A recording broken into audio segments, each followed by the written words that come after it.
Hello, everyone. Hello, and welcome to Dark Alignment Podcast. I'm Brittney. And I am Eruca Rose. And we are a true crime plus astrology podcast.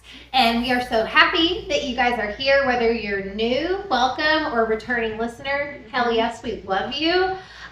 So a few things. This is our finale of the season, which is crazy. We'll be moving on to season 3 after this. We have 12 episodes in every season for each sign, pretty much. So this is really a cool thing. So please make sure you stay connected with us so you always know when we've got new episodes coming out. We actually have big things coming out for season 3. We do. We're launching a lot of new stuff. So you definitely want to be a part of that. Follow us on all the platforms. We're on Facebook, we're on Instagram, we're on TikTok, we're on Twitter, on all the social media. And then I am at Britt_Oakley, and you are at Eruca Rose. Yes, I am, and we both are offering readings. We got always be plugging. Yep. So I do astrology and tarot and card readings and rune readings. Yep. And then I do a dream analysis reading, so it's like a dream interpretation, but a little bit more in depth. And then I also they're amazing. Thank you. I also do energy readings, mainly through tarot and oracle cards. So let us know if you can book us if you want a reading. We also do other cool shit. Like earlier, we did a live reading, or you did a live reading for one of our listeners and one of our followers. So if you're connecting with us online on social media, we do have a lot of really fun giveaways, a lot of interactive stuff that we do. You could possibly win a live reading, which is a lot of fun. So go check that out. Make sure that you are doing the free things to support this podcast. We put this content out at zero charge to you. So you can help us out by following us, by liking, subscribing. If you're listening on Apple Podcasts, you can rate and review us. And for the review, you don't even have to say much. You can just tell us your Venus placement. You don't have to... Yeah, everyone tell us your Venus placement. Comment on the YouTube, comment everywhere. These things really help. Your Venus. It helps boost us up the algorithm. It really, really helps out the show. So that is at no cost to you. Just really small. It takes you 5 seconds. It helps us a lot. Thank you. Helps people find the show. And then if you're a super fan and want to be part of our Patreon community, we would love to have you. Get in now, because we do not have a minimum at the moment. That is going to change. So if you want to be grandfathered in, now is the time. We've got a lot of great content that's already up there. And we're about to add a lot more content. We're going to be adding all of the charts and all of our notes from every episode. Yes. So get in on that. And without further ado, we are going to be covering this week for our finale, season 2, episode 12, the tragic murder of Selena Quintanilla. Just really, really a sad story. A story that I've known for a very long time, but it is very, let's see, how old are you? It's extremely new to me. I just learned about it last month. Right, because you were familiar with who Selena Gomez was. I was talking to, it was already on our list, but I don't really look at the list. Yeah, we have a list. We have a running list. If I really want to cover someone on the podcast, I'll just text her, and then if she likes it, she'll add it to the list. But usually she's already put the person on the list. I was talking to a coworker, shout out Michelle, and I said, who would be cool to cover. I really liked doing the musicians when we did Biggie and Tupac, and we did Amy Winehouse, and she goes, well, Selena, and I was like, Gomez? She's not dead. That's amazing. Selena Gomez has not died. I didn't say it out loud, but I thought it and I Googled it. I don't remember what I said, actually. That's really funny when you told me that. I definitely thought Gomez at first. But a really cool thing that you've already done, it's on our Patreon right now, is because you're so unfamiliar with this, we did a really fun segment that we like to call It's the Predictions. So she looks at only the chart, doesn't know anything else, and you did a reading. So she's already done a fully blind reading for this episode, so check that out. It's fantastic. She doesn't. What's crazy is she doesn't know that she's nailing it so hard, and I'm losing my shit. You're doing so good. Better than when I've heard the story. Maybe. It's really fun. It makes me laugh a lot. Just to be oh my god, you're so good, you're so on track and you don't even know it. But then when you get the other information, I see you can go a lot deeper, and you'll probably notice that. And that's way more interesting, I think, to listen to, because we've had people ask why don't you flip it? And yes, we have had. Me just guessing is not as fun to listen to I think, is like actually knowing what I'm talking about. I think Right. it's like and more of an analysis. It's more. Yeah, it makes it a lot more fun. But like, I can't wait to hear like the things that you already were drawn to in your chart, and like how you feel after you read the story. For a shorter at like length thing, I think it's really fun. Yes, Definitely go on there and check it out. It was cool to do. And also, trigger warning, there is murder ahead. So we are going to be talking about that if that upsets you in any way. Keep your arms and legs inside the vehicle. Yes. Hard disclaimer. We don't want people getting upset later that we talked about murder. We're telling you now that that's going to happen. Sources for this story, Wikipedia always. Please donate if you use Wikipedia at all. It's fantastic. I donated for the first time. Did you really? I did. No. I did like last week or the week before. And I was like, I have to tell her on the next podcast. I'm so proud and happy. Yay, Wikipedia. That's what keeps the page going. That's what keeps it alive. So my first Wikipedia donation. That makes me really happy. Put it in the scrapbook. Yes, of my heart. That's where it's going. Thank you. God, I need to regather myself because I'm really excited. Okay. All right. Other sources. Selena, the series on Netflix, which is interesting. And then, of course, the huge movie starring Jennifer Lopez. But the series on Netflix, I've made it through 9 episodes now. I didn't finish the whole thing. That's a lot of episodes. It's basically like an extended version of the movie, but check it out. It's pretty good. I mean, it feels like I'm watching the movie, but it's like they included all the cutout scenes or something. I don't know. It feels just like the movie, but much longer. Mentalfloss.com is another source, and then SelenaForever.com. So if everyone wants to watch all of these things with me, like do a watch party, because she mentions like things to watch in every episode. I do mention like none of it. Yeah. I always want to, but then when it comes down to it, I haven't. Okay, 2 things you have to watch immediately. Party Monster. So season 1, episode 7. I have it on DVD because it is my favorite movie of all time. So the story of Michael Allen, and he passed away actually since we recorded. So is live tweeting still a thing? I could live tweet watching it. I don't know. Is it? It's not really live. Tell us in the comments. It's a rewatch. Anyways, it doesn't matter. Let's get on with the story. The other one you need to watch is Selena, starring Jennifer Lopez, and she was like a no-name young person. She was just like a fly girl at the time. This was her first like breakout role. She did amazing. Like she really, really, I think, embodied Selena. It was exciting. Wonderful. So, I'm going to talk about officially Selena now. So, Selena Quintanilla Perez was a lot of things to a lot of people. But most people know her as a singer, songwriter, actress, spokeswoman, fashion designer, activist, and entrepreneur. So, she was not only a triple threat, she was like a fucking octuple threat. Like she was so talented in so many different ways, and so creative, just amazing. She was also a daughter, a sister, a wife, and a friend to a lot of people. So like, her death was really tragic. It affected an entire community. It's like her contribution to music and fashion made her one of the most celebrated Mexican-American entertainers of the late 20th century. She was referred to as the Queen of Tejano and the Tejano Madonna by the media and her fans. She's also been called the Queen of Cumbia for her style of music. And then one thing that people always remember about her, and you see it like in any picture of her, is she had these bold, sexy fashion choices, and nobody was doing that. Like, first of all, there were no female singers in the Tejano style of music. Like, she was there were a few, but like she was one of very, very few. It was a man's kind of genre, and she really was like a trailblazer in that aspect. But she, like, the way she styled herself, and she made her own clothes, which was really fucking cool. So she was born like a stylist. Yes. Oh, you'll hear all about this, and you actually hit on some of this when you did her like. Yeah, that Uranus placement in Libra. Yep. Yeah. All right. Yes, you're gonna really, it's gonna all kind of click, like the things you've already seen in the chart. I love seeing this like come together for you. So she was born on April 16th, 1971 in Lake Jackson, Texas. So we know right off the bat she's an Aries.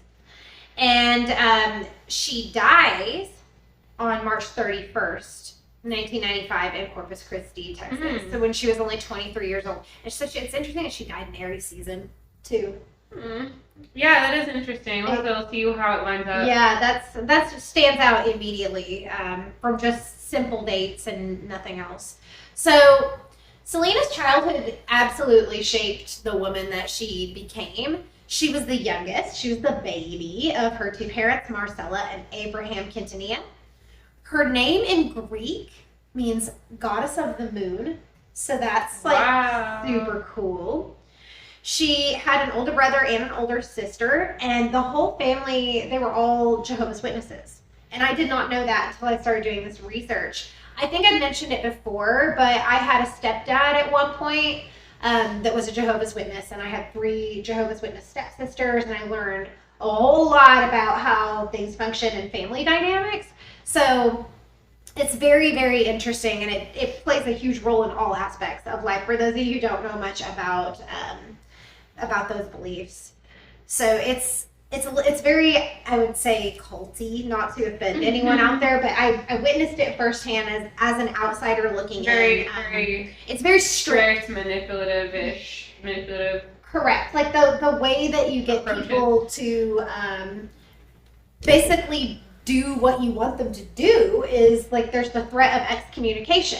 Yeah. And I witnessed this because my former stepdad was excommunicated. And when we went out to dinner with his daughters, with my stepsisters, they could sit with myself and my mother, but they could not sit at the same table as my stepdad. He had to sit by himself. That's intense. Like they are allowed to associate with a family member in public. He wasn't allowed to walk his daughter down the aisle when she got married.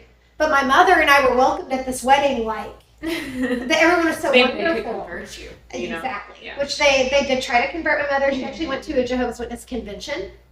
And she just like, my mother, she was just having a good old time. Like she was like, thought it was like, I can't. I love my mom so much. She's we could so go funny. on a whole Patreon thing about her mom. We really could. She's so cute. I'd love to do her chart. We should. It's great. You've done it before.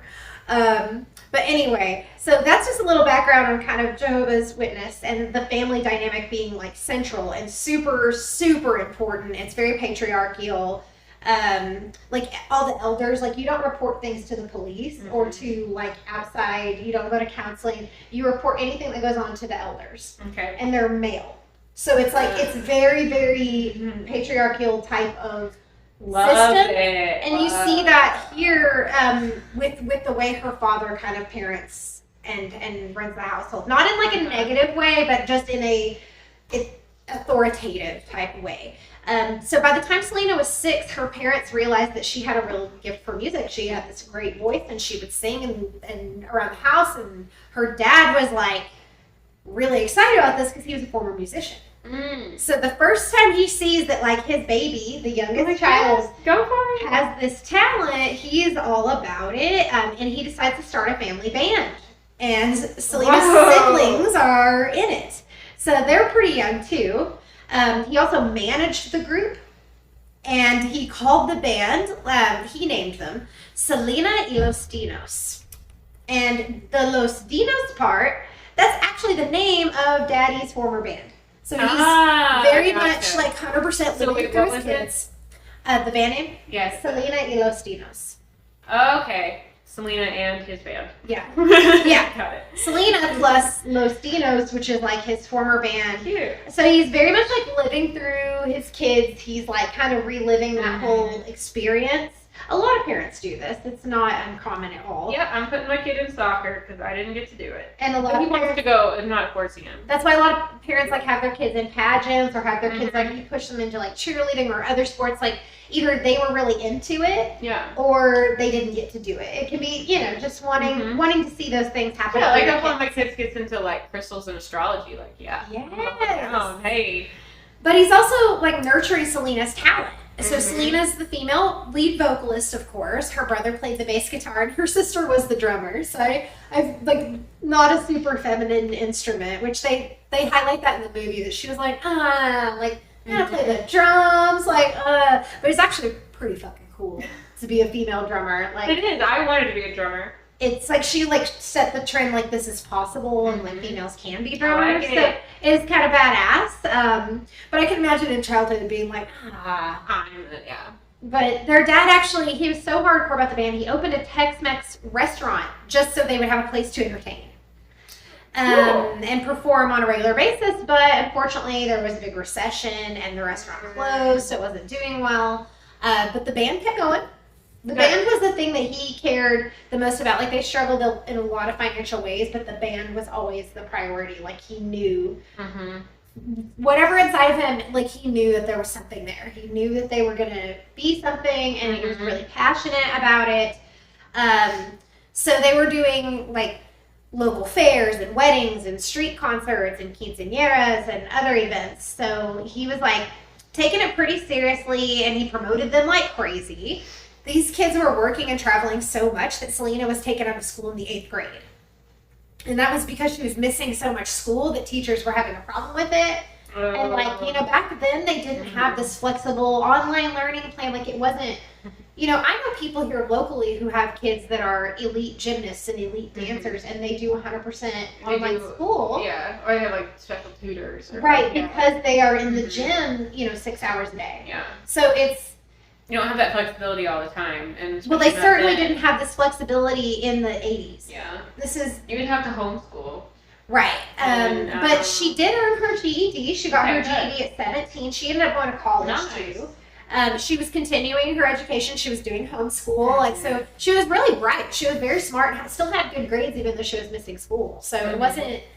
that the grades weren't the issue. The attendance was the issue. And they were just touring all the time.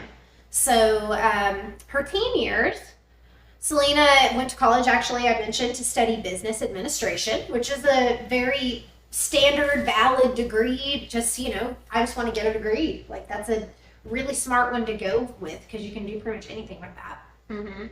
But as far as her career was concerned, she always wanted to perform music in English. She didn't want to perform in Spanish. She actually didn't even speak much Spanish at all. But her dad really wanted her to stay on the Tejano music scene, and it just wasn't, you know, she felt like her hands were kind of tied there. Her dad felt strongly about her exclusively performing music that was true to her heritage. So, and that's common a lot with Mexican families too. It's like very, very rooted in tradition and heritage and like caring about it and being really important. So that's like a strong value just culturally in general, so that's not surprising. But it was hard, like, for Selena to be a young Latina on this type of music scene when you are looking at most older males. It is. You know? It's hard to blaze a trail like that. It makes it. And promoters often told her father that she would never be successful because she's a woman in a male-dominated genre. Like, they pretty much were like, give it up. Like, she's never going to make it. So it is... it's a Spanish language genre, for those of you who don't know what Tejano music is or what I'm talking about. It has German influences of polka. It has like jazz influence and country music influence. It was popularized, goodness, can't talk, by Mexicans living in the United States. So it's a very specific sound, and like when you listen to Selena's music, you can hear it. It's got that, which is like, it's cumbia. It's very much a certain... Latin dance style, like sound. It's got it's very specific, and the critics were obviously extremely wrong about Selena. She had something special. It was like they didn't understand.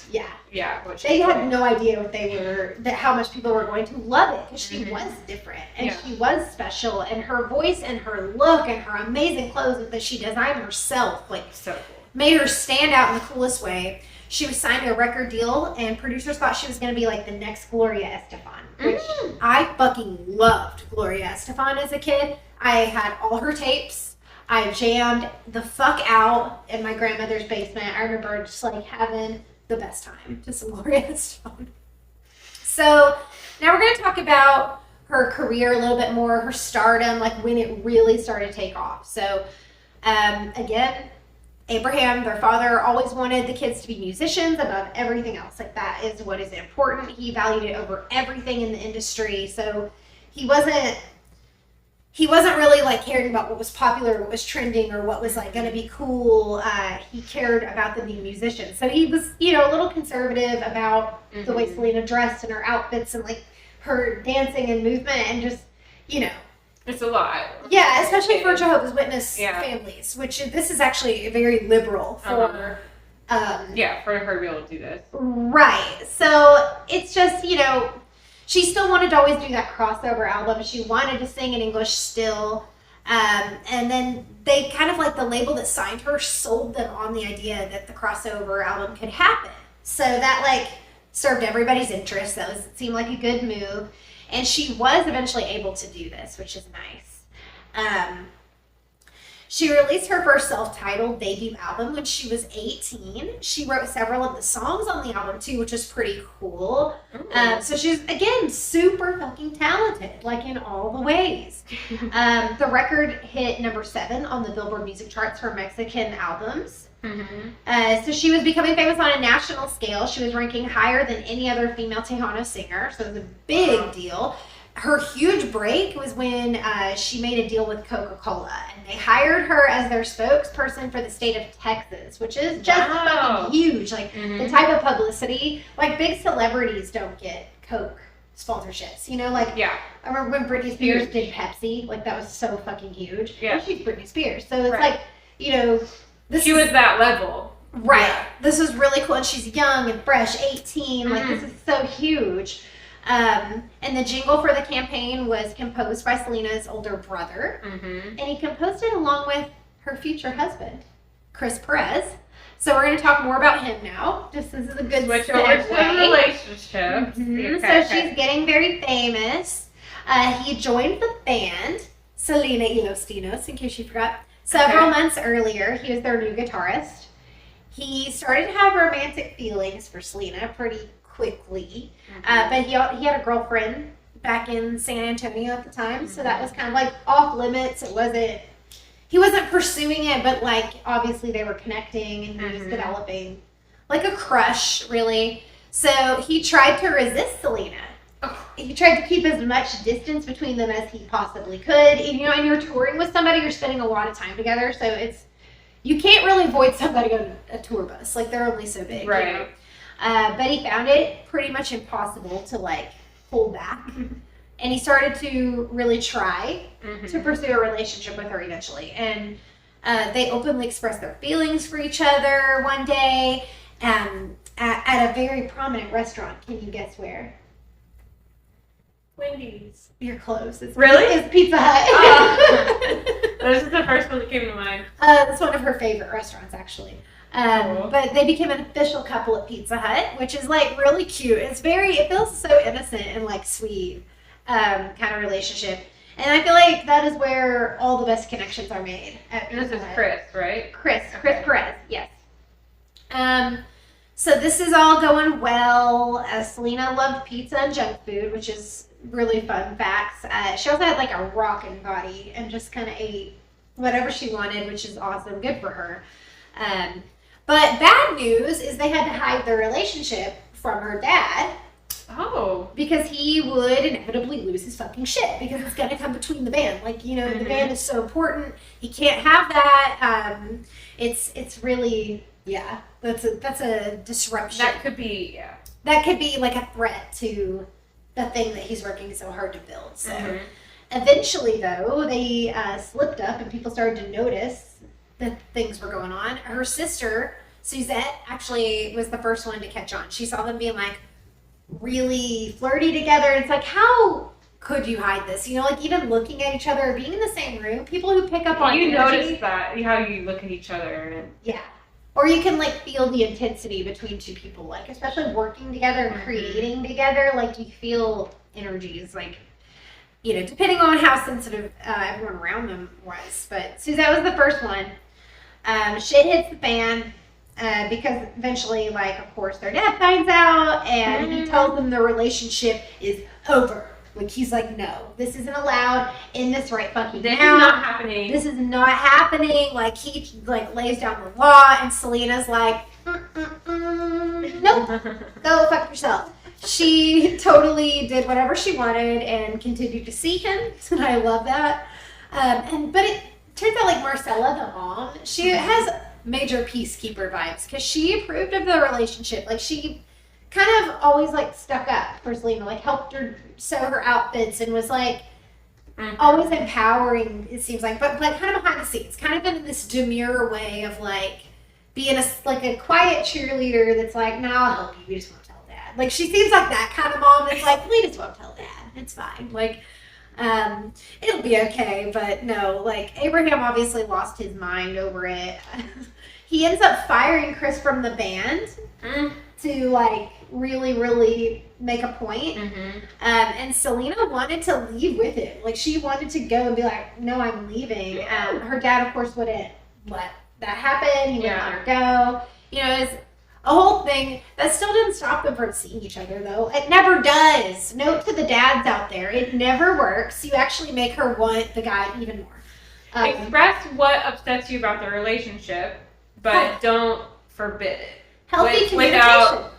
Talk about it like you're talking to your friend and that that you actually wanted to talk to about it. Yes, don't outlaw it. Try to understand, help them understand your concerns. Come at it from a different angle. The forbidden love thing is a tale as old as time, and it never seems to go away. Dad, you just be like, hey, I don't like that he forgot your birthday and like calls you POS every day, and then it could be like, oh, that's a good thought to take into consideration, Dad. Thanks, or if he's Dad. just like, hey, don't see him anymore. Hey, he's more you're like gonna see him again. He's like he's not saying please don't see him anymore. He's saying I'm not fucking seeing him, I'm firing him from the band, I'm keeping him away from you, I'm getting a restraining order. Like he's going hard, and that's not gonna work. So guess what Selena does? Hilarious.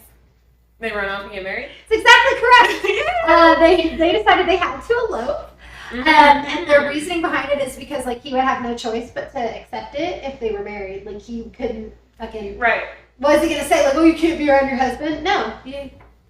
That's not... You can see that on her chart. Yeah, the logic is very like, well, I guess you got to deal with it now. I love it. I love this Aries energy going on. It feels very Aries to me, but I'm not sure which area of the chart you're seeing specifically. I actually have another one pulled up right now. Let me check again. Okay, I love it.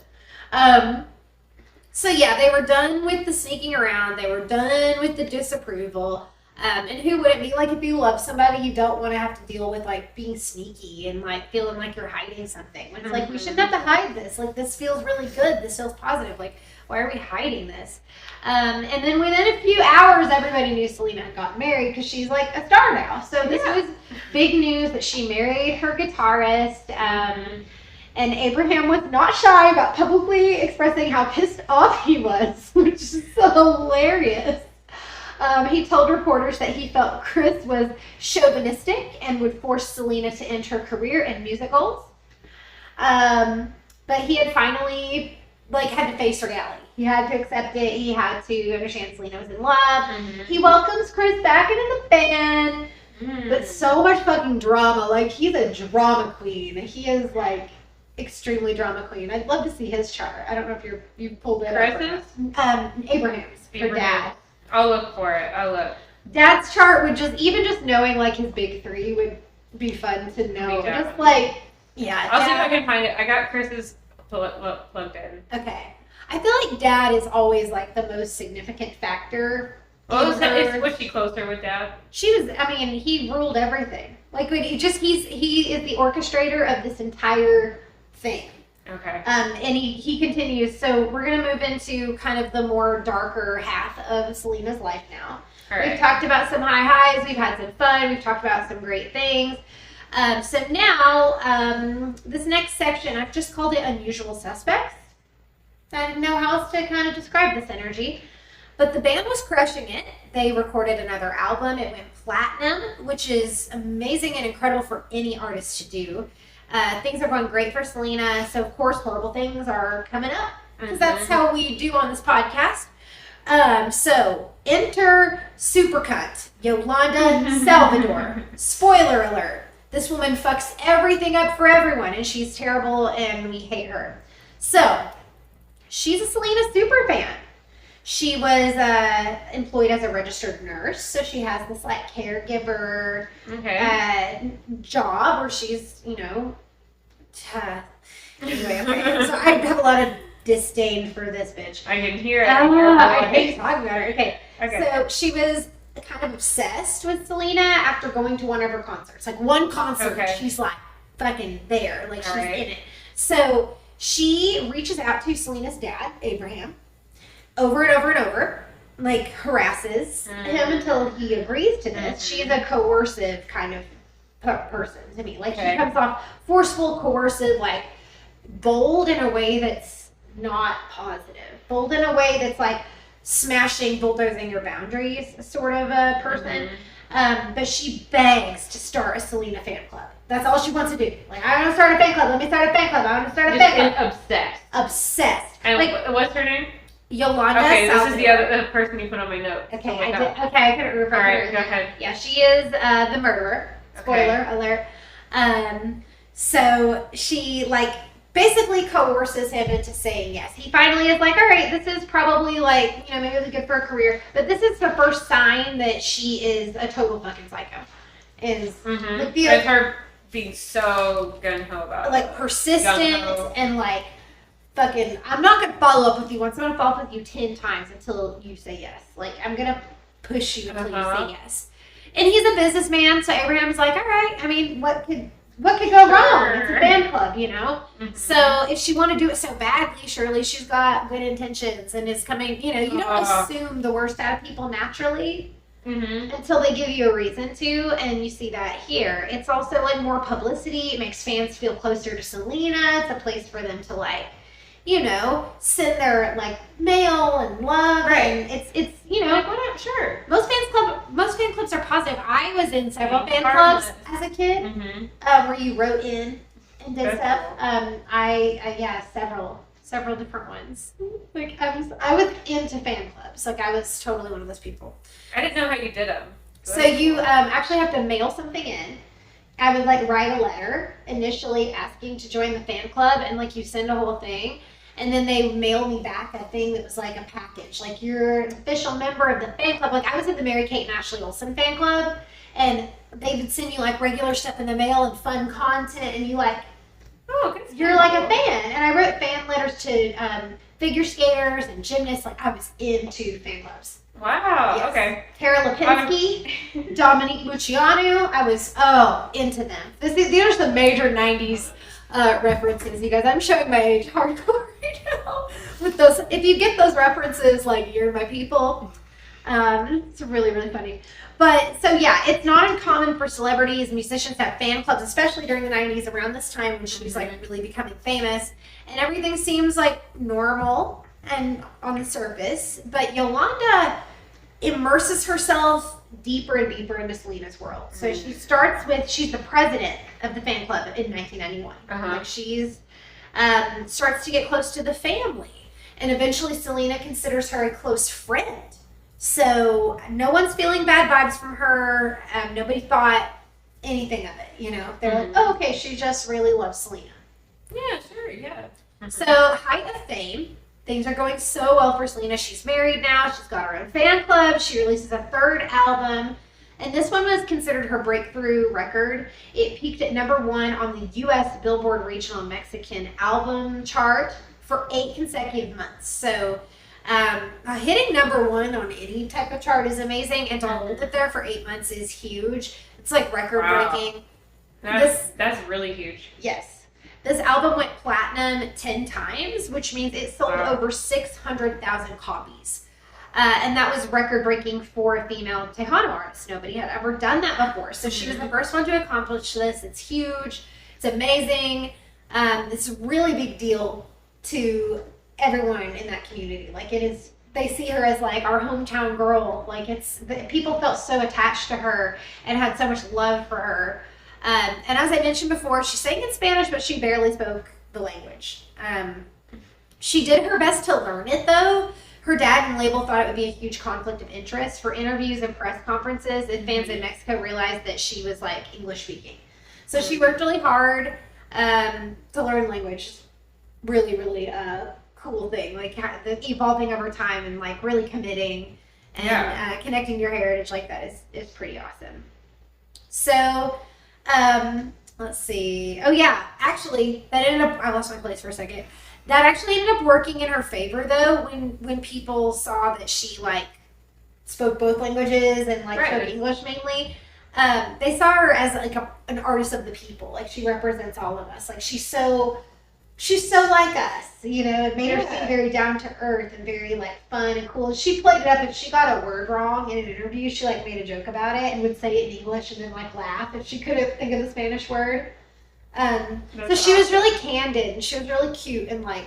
Yeah, people could relate. Like, oh, that's cute. Yeah, like it came off as endearing. It didn't come off as offensive or like, oh, how dare she not know the language. It was more of like, oh, like she's so normal like us, you know. It just helped people relate to her, which is pretty cool. She was also getting into acting. I mentioned this a little bit. So she was in a telenovela. Ooh. And that's pretty cool. And she also looked different than most telenovela actors that were like blonde and had green hair and fair skin. That was kind of like popular at the time. So people liked that she was different. People really, really enjoyed that about her. And her single, Como la Flor, helped her dominate the Latin music charts. The song is fucking amazing. I love it so, so much. I actually danced to it recently. I posted a poll video recently where I danced to that song. It's so good.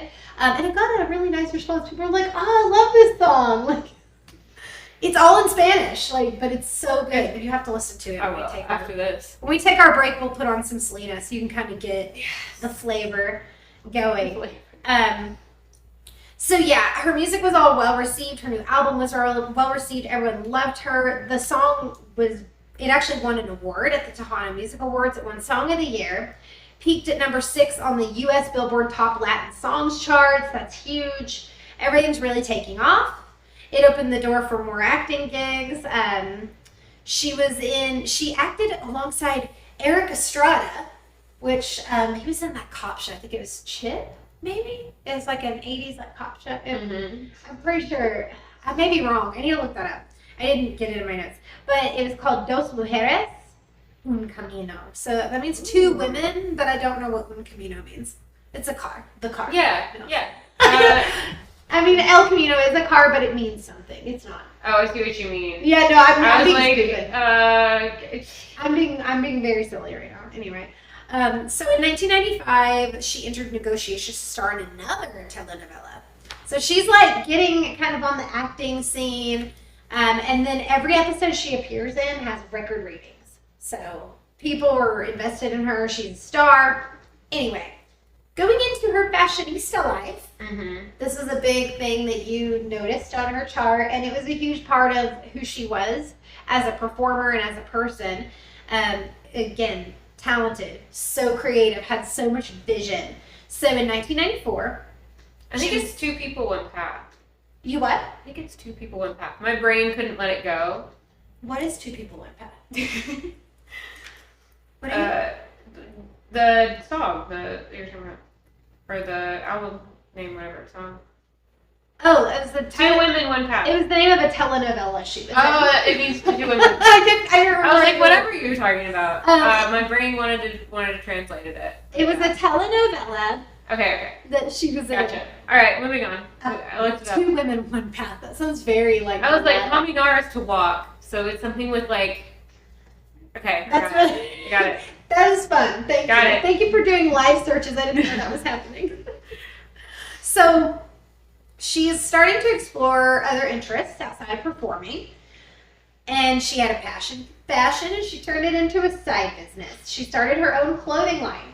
This is really common nowadays. This was not common in 1994. She was such an innovator when it came to like starting a fashion line. And she opened 2 boutiques called Selena ETC. So I didn't know if they called it Selena Etc. or Selena ETC. But anyway, it's abbreviated. And they opened in Corpus Christi and another location in San Antonio. Cool. Seems to be like major places for her. Yes. But she's a Texas girl. So she started combining her 2 worlds. So concerts with fashion shows. which is really fun, where people were wearing her designs. The band was wearing her designs. She was wearing her designs. She started really showing off her diverse skill set and like her set of talents to the world. She was working to expand her stores in other areas. It's just super exciting. She loved what she did. She had so many gifts. But unfortunately, she hired her friend and fan club president, Yolanda Saldivar, to manage the 2 stores. So, okay. She promotes her fan club obsessed stalker friend. Not only do you get to be in charge of the fan club, I'm going to make you in charge of my entire fashion empire and run my boutiques for me because you're such a trusted family friend. Like, who else would we choose? The family was so impressed with the way she had managed the club. They were like, okay, she's got the skills. She's an excellent choice for this position, obviously.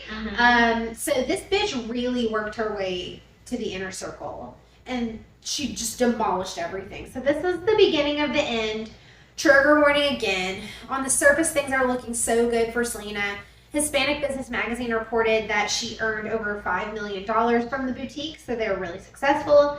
She was ranked among the 20th wealthiest Hispanic musicians. She grossed the highest income in 1993 and 1994, like where she's like getting on these like who's who kind of lists. Like, you know, they have that like hot 25 under 25 or whatever lists in magazines. So it's basically that. Her albums are crushing it. She debuted at number 3 on the U.S. Billboard charts. It's just, she's just crushing it. She stayed there for the rest of the year into 1995. Super impressive once again.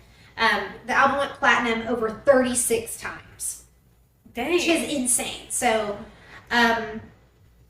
she had a younger audience than anyone in Tejano music history had ever had. She was appealing to a whole group of people that had never been into that type of music before. So she was attracting a new fan base to a genre. Like, that is huge. The whole world was like watching her and celebrating her and like watching her succeed and rooting for her. She continued writing music. She had plans to release another album, her 5th one, but one dumb cunt ruined it for all of us. So now we're going to talk about garbage Yolanda Saldivar. I want to call her the wrong name. Okay. Here we go. Buckle up, everybody.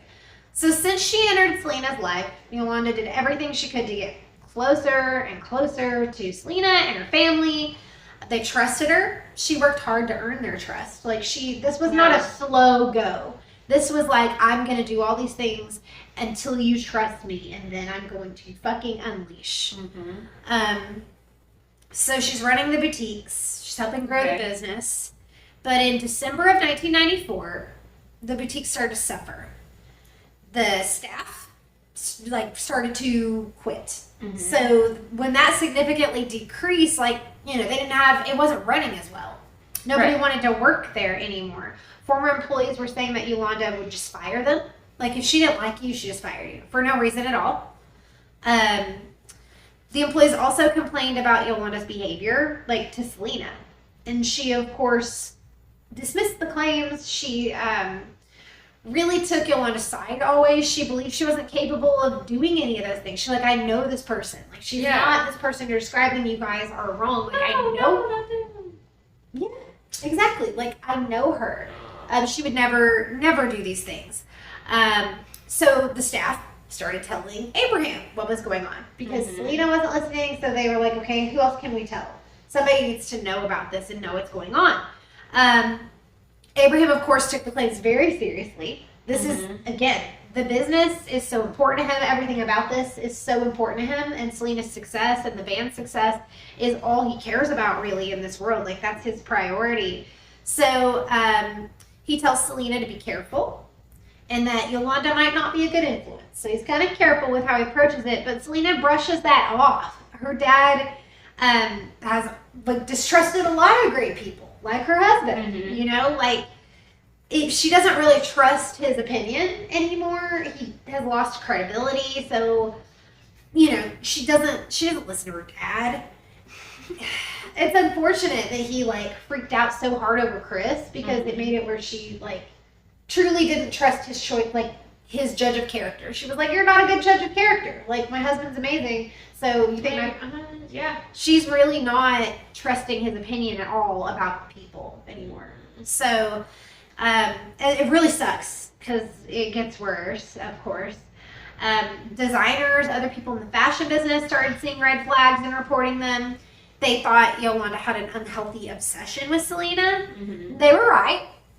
So next, Abraham starts getting phone calls from members of the fan club saying that they didn't get any of the things they were promised. So they were doing a paid membership, and you're supposed to get like a member packet, like cool stuff, like signed shit by Selena or like exclusive merch. Like you're supposed to get something.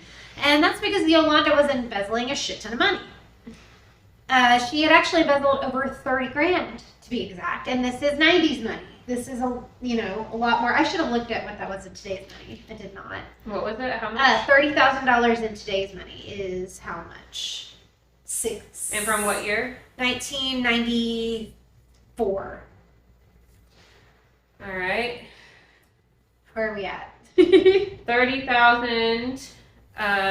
It is about 55,000 today. I was gonna guess 62,000. So wow, that's a good inflation, you guys. So that's a really, oh, that's crazy to think about during my lifetime. Wow, it's a really good chunk of money.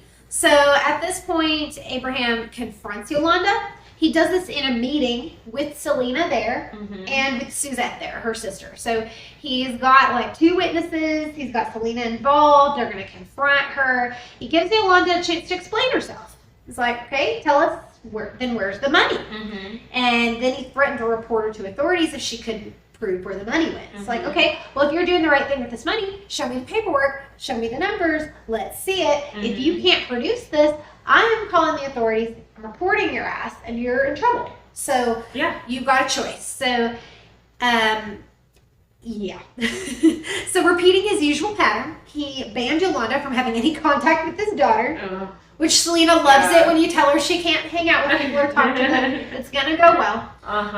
Selena ignores this entirely. Like, she completely ignores it. She didn't want to end the friendship with Yolanda. She truly believed that Yolanda was a part of her success. She was like, no, this woman has been with me since day one. She's part of this. Like, she's part of this family. She wouldn't do this to me. You're wrong. She's got the paperwork. Like, Selena really, really believed. Yeah. Like, no, she's going to have it. Okay. Here we go. Worst part of the story. So, we're going to talk about the actual murder of Selena Quintanilla Perez. Things are pretty heated between Yolanda and everybody around her because they're onto her shit. She has to come up with a plan. And she does. And it's a shitty plan. In the days before Selena's death, Yolanda created a distraction from all the bank statements and the financial records by saying that she had been, this is so offensive, she had been physically and sexually assaulted in Mexico. This is her reason. This is her... Okay. Fucking shitty ass distraction. Of course, Selena's right by her side at a medical clinic on March 31st, 1995 for the clinical examination. That's the day she died. And where is this? This is, I've got Corpus Christi? Yeah. I'm guessing. So Selena's like rushes to the hospital to be by her friend's side. Like, I'm here for you. Like, oh no, I'm so sad this happened to you. Like, you're such a victim. It's a total lie. It's offensive on so many fucking levels. Like, I hate this bitch. She continues the manipulation because this is the day Selena dies too. This is March 31st. It's, I hate it so much. So she tries to get Selena alone to talk about this financial situation. That's her whole goal, is to get Selena by herself. Not with her dad around, not with her sister. And Selena trusts this woman. So she agrees to meet Yolanda in her hotel room at a Days Inn in Corpus Christi, Texas.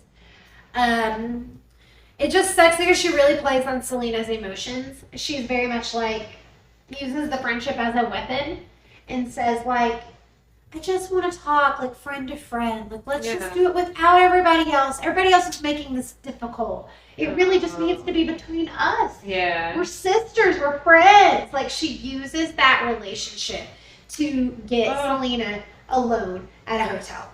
So Selena says, where's the paperwork? Where are the papers? Mm-hmm. And at 11:48 a.m. Central Standard Time, Yolanda grabs a gun from her purse and she points it at Selena. Selena attempts to run, and Yolanda shot her once on the lower right shoulder, severing the subclavian artery and causing severe loss of blood. So Selena's critically wounded at this point, and she's running. She runs towards the lobby. And a lot of people say this is actually what killed her faster, because she was running, increasing her heart rate, and this blood loss, like she was losing blood so fast because she ran. And then the blood trail she left was 392 feet long, which is 30 feet longer than a football field. Just for perspective here, she ran an entire football field and then some, bleeding out, trying to get away from this woman who she thought was her fucking friend, who just shot her. Yeah. She collapses on the floor of the hotel lobby. The clerk is calling 911. Yolanda is still chasing after her and calling her a bitch, which is makes me want to cry. It just pisses me off so bad. But before she collapses, Selena makes sure to tell everyone around her that Yolanda was responsible for shooting her. She gave the number of the room where it happened. Like, she's giving them evidence saying, like, don't let this bitch get away with it. Don't fucking let her get away with it. She did it. So it's impossible to refute that evidence. So Yolanda attempts to leave in her pickup truck. She's like, oh no, I better get the fuck out of here now. I didn't really have a dismount planned for this. I just thought, I don't know what her end game fucking was here. Like, she thought this was just going to be fine and that nobody would, it's so ridiculous. But she was spotted by police on the scene. So she did not leave the hotel parking lot. She surrendered finally after a 9.5-hour standoff with police and the FBI, where she held a gun to her head the whole time and threatened to kill herself. So she's making this huge fucking production. She'd already made a huge production at the hospital that day. Like, she is so victim mindset. It's so obnoxious. And by this time, hundreds of fans had gathered there. People were crying, you know, on the scene, like they're taking Yolanda away. Like, fans know what happened. Like, 9.5 hours. Like, this was all over the news. This was a huge deal. People were like, I'm sure. It was a big fucking deal.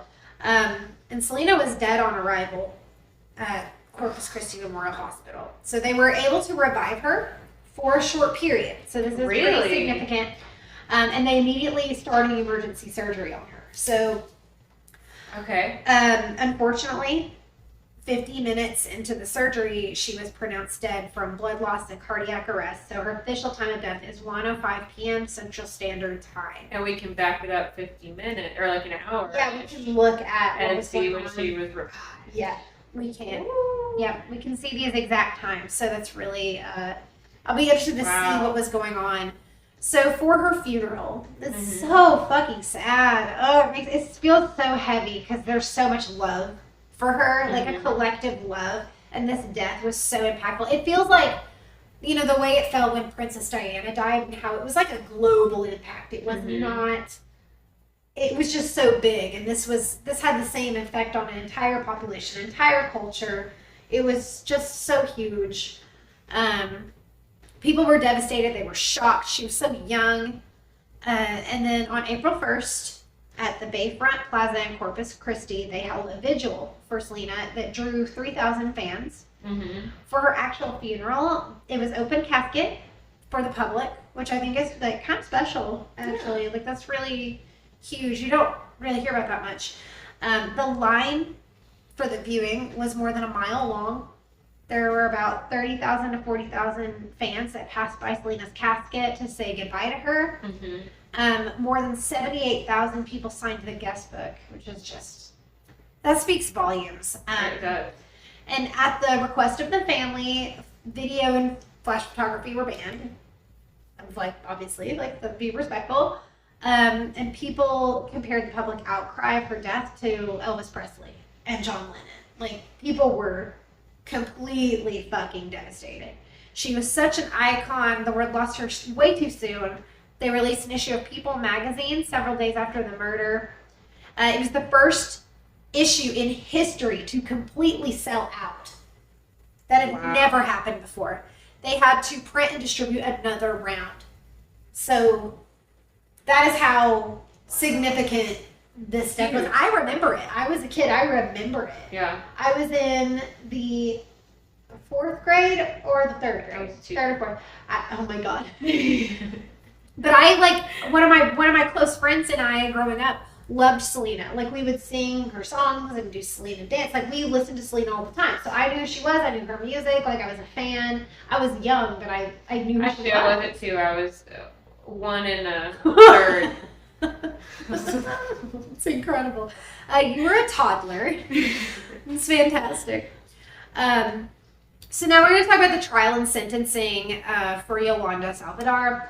In October 1995, the jurors deliberated for less than 3 hours before convicting Yolanda of first-degree murder. Fuck yeah. She was sentenced to life in prison with the possibility for parole after 30 years. So she'll be eligible for parole in 2025, which I fucking hate. Has she said anything since that she wouldn't have any interviews or anything? So she's going to be 65 years old at her time of being up for parole. Mm-hmm. I don't know. Again, when you go up for parole, a parole board reviews your case and votes. So because of how huge this is, I don't think that she will be granted parole. I don't really know. I couldn't find much at all on Yolanda. I looked her up and tried to do some research, and there's just not a lot about her. There's nothing really about her childhood. I got as much info as I could, but...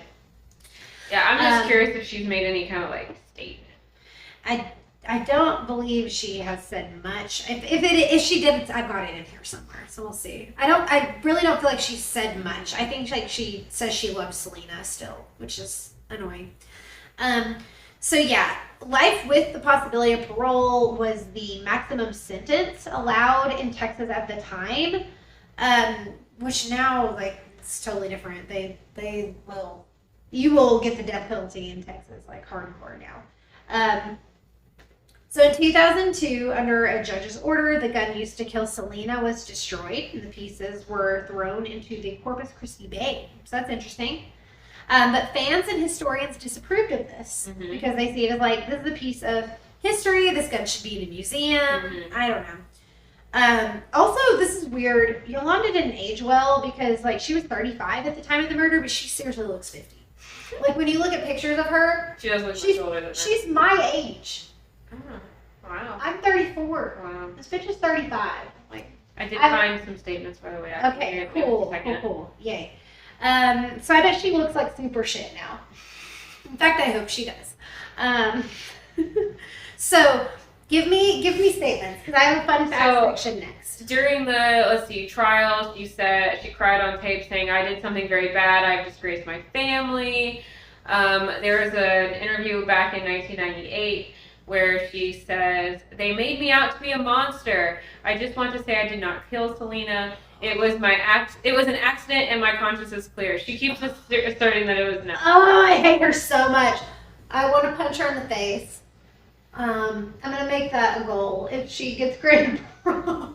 No, that's rude. I can't say that. I can't commit assault and talk about it and do premeditated assault on this woman. She's not going to get parole, so it won't matter. Parole board, don't do it. Any other exciting statements before I go into Selena fun facts? No, it was pretty much all just like, it was an accident. Ugh, bitch. Okay, so fun facts. These are kind of all over the place. The first one is not a happy fact. Howard Stern is a dick. I don't know if you know who he is. You don't know who Howard Stern is? Yeah. Okay, yeah. He's like a shock jock. And those are really popular. He is just known for being kind of an asshole and having an asshole show. Okay, sorry. But he decided to be a super douche about Selena's death, saying that he hated her music and that Hispanic people had garbage taste. So this doesn't fucking go over well. What an asshole. He was super insensitive. He played her music on air with gunshots in the background on his show, which like people fucking flipped out. He tried to backtrack after everybody like told him to eat dicks. It obviously didn't work. He lost a ton of huge sponsors, which makes me happy. Like, fuck you, Howard Stern. And then another, like, this is a fun, happier fact, but at the time, George W. Bush declared her birthday, April 16th, to be Selena Day in the state of Texas. So this is 2 weeks after her death. But some people were upset about this because it would occasionally fall on Easter. Like, ooh, like Christians are so mad. So this is a more interesting thing when you consider the fact that Jehovah's Witnesses don't celebrate holidays or birthdays. So like her birthday was meaningless to them and holidays were not important, but they made a big deal about this whole holiday thing. So Selena was a sweetheart with a passion for giving back. She worked with organizations like Toys for Tots. She advocated for kids to stay in school. She performed benefit concerts to aid hurricane victims and other concerts to provide school supplies to kids in need. She just had a huge heart. She did a lot of great things in her short time on Earth. In 2011, the U.S. Postal Service paid tribute to her by issuing a memorial Latin legend postage stamp with her image on it. Her favorite colors were purple and black. Her favorite flower was a rose. One of her dreams was to have her own farm, which is kind of cool. Wow. Her favorite restaurants were Pizza Hut, of course, and Olive Garden. Pizza was her favorite food, like I said, but she also enjoyed tacos from Jack in the Box when they were on the road. And that, friends, is Selena. We will chart her, and we are also going to chart that bitch Yolanda. Ew. All right, let's chart this. Okay, so we're going to say wonderful person. Selena's the wonderful person, and then we will be charting our usual bitch, Yolanda, at some point. So, here we go. I'm ready. I'm ready to hear you look at this again. Now that you've heard the story. I will. Okay. So I will in about to. I'm ready to write. Nowish. Building tension. Now. Oh, there it is. Feels good. Okay. Here we go. You guys had to be patient for that whole 15 seconds.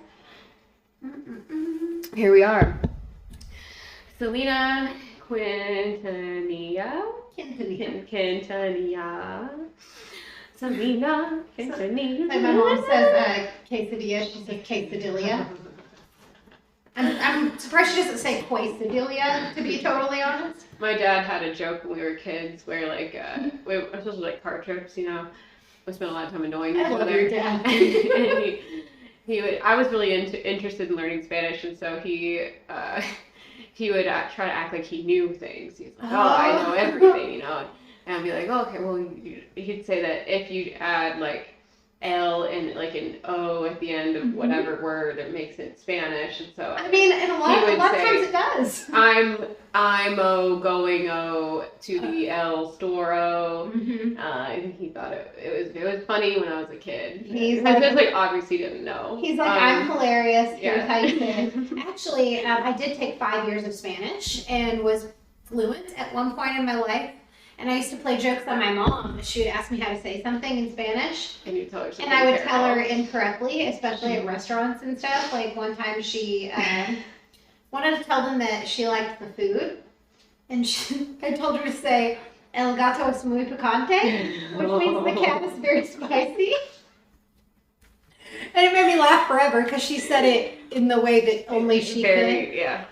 Very southern, it was amazing. That's one of my favorite. I was in 9th grade, so I thought I was hilarious. And my mom never knew that that's what she said, and the server was Does she know now that you told her wrong? Probably not. No. So great. Okay. So, anyways, she is an Aries sun. 25 degrees Aries. She is a Sagittarius moon right on the cusp of Capricorn at 28 degrees Sagittarius. You might also say that her sun sign is cusping Taurus, but it's kind of a stretch. It is at the it's 25 degrees. You still got 5 degrees, 4.5, or a little bit more than 4 degrees to go. So it's kind of, some people might say, might not say. And then she is an Aquarius rising. Mm-hmm. I'm an Aquarius rising. At 13 degrees Aquarius. And the first thing in her first house is the North Node. So right away we see like this like strong destiny hitting her life. Your first house is something that you're here to face in this life. It's something you can't turn away from. It's something that really shows through like that lens between you and the rest of the world. It has to do with her identity. It has to do with her persona. It has to do with Red Bull. It has to do with her karmic lesson in this life. Whatever it's like she was born and then immediately faced with like her destiny, pretty much. Especially like early in life was what she was going to be like. Her path was really shown to her probably earlier in life. And we see that with her dad being like, you're 6 and you're a great singer. We're starting a band. You're the lead singer. Here we go. Like, that was so a theme from the get-go. And also being like a star, like Stardom, being known amongst the masses, being someone who is like catering and involved with the larger communities, is very Aquarius. Being a unique kind of figure is Aquarius. Being kind of like a standalone figure, like you're kind of alienated from the rest of the people, is very Aquarius. Yeah. You know, she may have really felt like, you know, being and appearing uniquely, especially with also having her Uranus in the 8th house in Libra, which is, Uranus is like how you are an individual, and it's a generational planet, so it's part of your worldview. Hers is in retrograde, so it's a little bit more like, internalized, and she has more time to really feel it out as she lives through her life. But having it in the 8th house brings in some like scorpionic things, like she's very, it's like, and then Libra is like pleasant, and then having Uranus there, it's where you're expressing individuality, so it's like a unique, sexy, that was appealing style. Especially with her like clothing and everything. They were like, it was like big ruffles on the shoulders with like a bare midriff and these pants that had like huge cuffs at the bottom and like very flamenco kind of look. Like it was, and the colors, she did bright colors and she did fun patterns, and she just so really was, and I feel like a lot of Aquarius energy in that too, where she did her own very unique style, like with this aesthetic and with just how creative and clever, and she just went all the way with it. I love it. I love her. I have to look at some pictures of her outfits I haven't seen. Oh, it's fun. But I could also see them being really extra because she also, her next thing on in her first house is Pholus at 2 degrees 19 seconds Pisces. So using Placidus system, so it has her first house moving into Pisces. But the cusp is in Aquarius. So yeah, having the extraness with her appearance and how she presents to the world is very very telling with that Pholus placement. And then next in her first house is Venus at 21 degrees Pisces. So having Venus in Pisces is already like very like love of the arts, very love of illusions, dreaminess, ethereal type heart space. This can show people really like loving her for her art and what she creates, and that like boundless emotional vibe that can come through with Pisces. Really being able to like delve into like her emotions, but more like, you know, heart-centered, like love-based emotions, and what her values were, and what she found to be worthy of love in this life of hers is very like the arts, and very like creativity and empathy and things like that. So. She had such a big heart, and it just like, I just love her so much. I love her energy, so lovely. So we're going to get into unpleasant energies later, but like her energy is so fantastic. And then having Venus in the first house also makes her come off really loving, like you said, and having a lovey energy, and it can make it where she comes off like people want to love her type of thing, and think it's also having in the first house can be like a sign of people feeling like you're really beautiful, even if you're not stereotypically like you'll have that energy and it'll just exude from you. People will feel like, oh, she's so beautiful. She was very beautiful. I mean, like from traditional, standard, conventional aspects of beauty, I mean, she was stunning. But then it was her heart and her spirit and her, like, her soul that she just let you see. Like, she was very much open about who she was and was very... It always felt like she wasn't hiding anything when you watched her. Like, you felt like you really knew her. She felt like the girl next door. She felt like, you know, but she was also so cool and so unlike anything you'd ever seen and so relatable. Like, she was very adored. Very adored is a good word for Venus in the first house. No, I just love her so much. It makes me love her more, like hearing her chart. It's like understanding why we love her, you know, as a collective. Well, and then with that, like her second house then starts in Pisces as well. So we could see a lot of her financial life is probably based in that Pisces creative energy. Also what she values, finds worthy, and it's really like conjunct that Venus, so it's going to be related energetically within her personality, within her mind, and things like that. So a lot of it is based in that same area. But she does have Chiron here, conjunct Pallas, but this is in Aries, so this is more to do with people being like aggressive with her, people being like, she was going to feel like dismantled for her personal worthiness. Like she probably had issues with like self-esteem or like with like people, I see like manipulating kind of with this, because like aggressive manipulating, because with the second house Chiron is like it has to do with like your sense of self-worth, but also it can impact your finances. And so like I could see like something with her being like manipulated, and then it affecting her work life, like it affecting how she was able to make decisions in her work, because it's on her Pallas, which is like your decision making, your inner wisdom, and having that clouded with trauma is really challenging. Yeah, because you see it with Yolanda, especially, where she like really wants to trust this person, like no matter what, like she wants to trust and like wants that, but like it ends up being like to a fault, like trusting to a fault, because she is clouded by that pushiness and that aggressiveness, and like this woman so aggressively pursued her in like a friend weird obsessed way, like, and she had such, also I was going to ask about her relationship with this, because she had such a you know, it's ruled by Mars, like a passionate place. I was wondering if there was any kind of like issues there, because in her relationship with Chris, you mean? So this is mainly like, I couldn't find much written about it, but it's in the movie and in the series, like you see there's a lot of fiery passion. It's not necessarily like tumultuous by any means, but it feels like young, you know, like young love, how like before you've had a lot of relationships, like it's this tendency to maybe overreact to stuff or like get too blown up. Like I feel like it was a lot of two young people that maybe like overreacted, so it would be just fiery, just like passionate, like hard fights and hard makeups is what it feels like to me, and that's completely off of just how it's been depicted.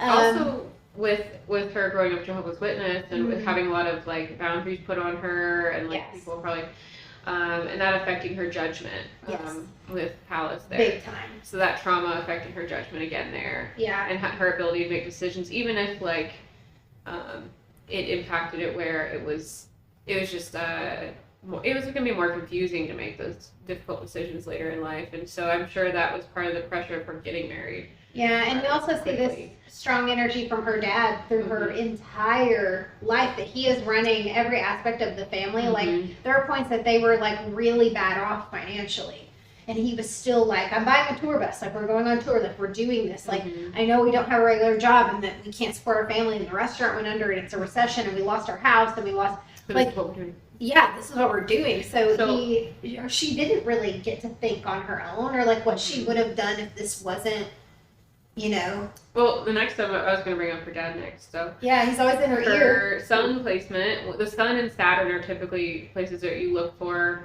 father. Yeah. But I did also pull his chart. I don't have a time, but I have his chart, so we'll do that in just a second. because I pulled a bunch of charts for this. We're just gonna like go through. I'm so interested. There's a lot of interesting people that we like in her life that were so close to her.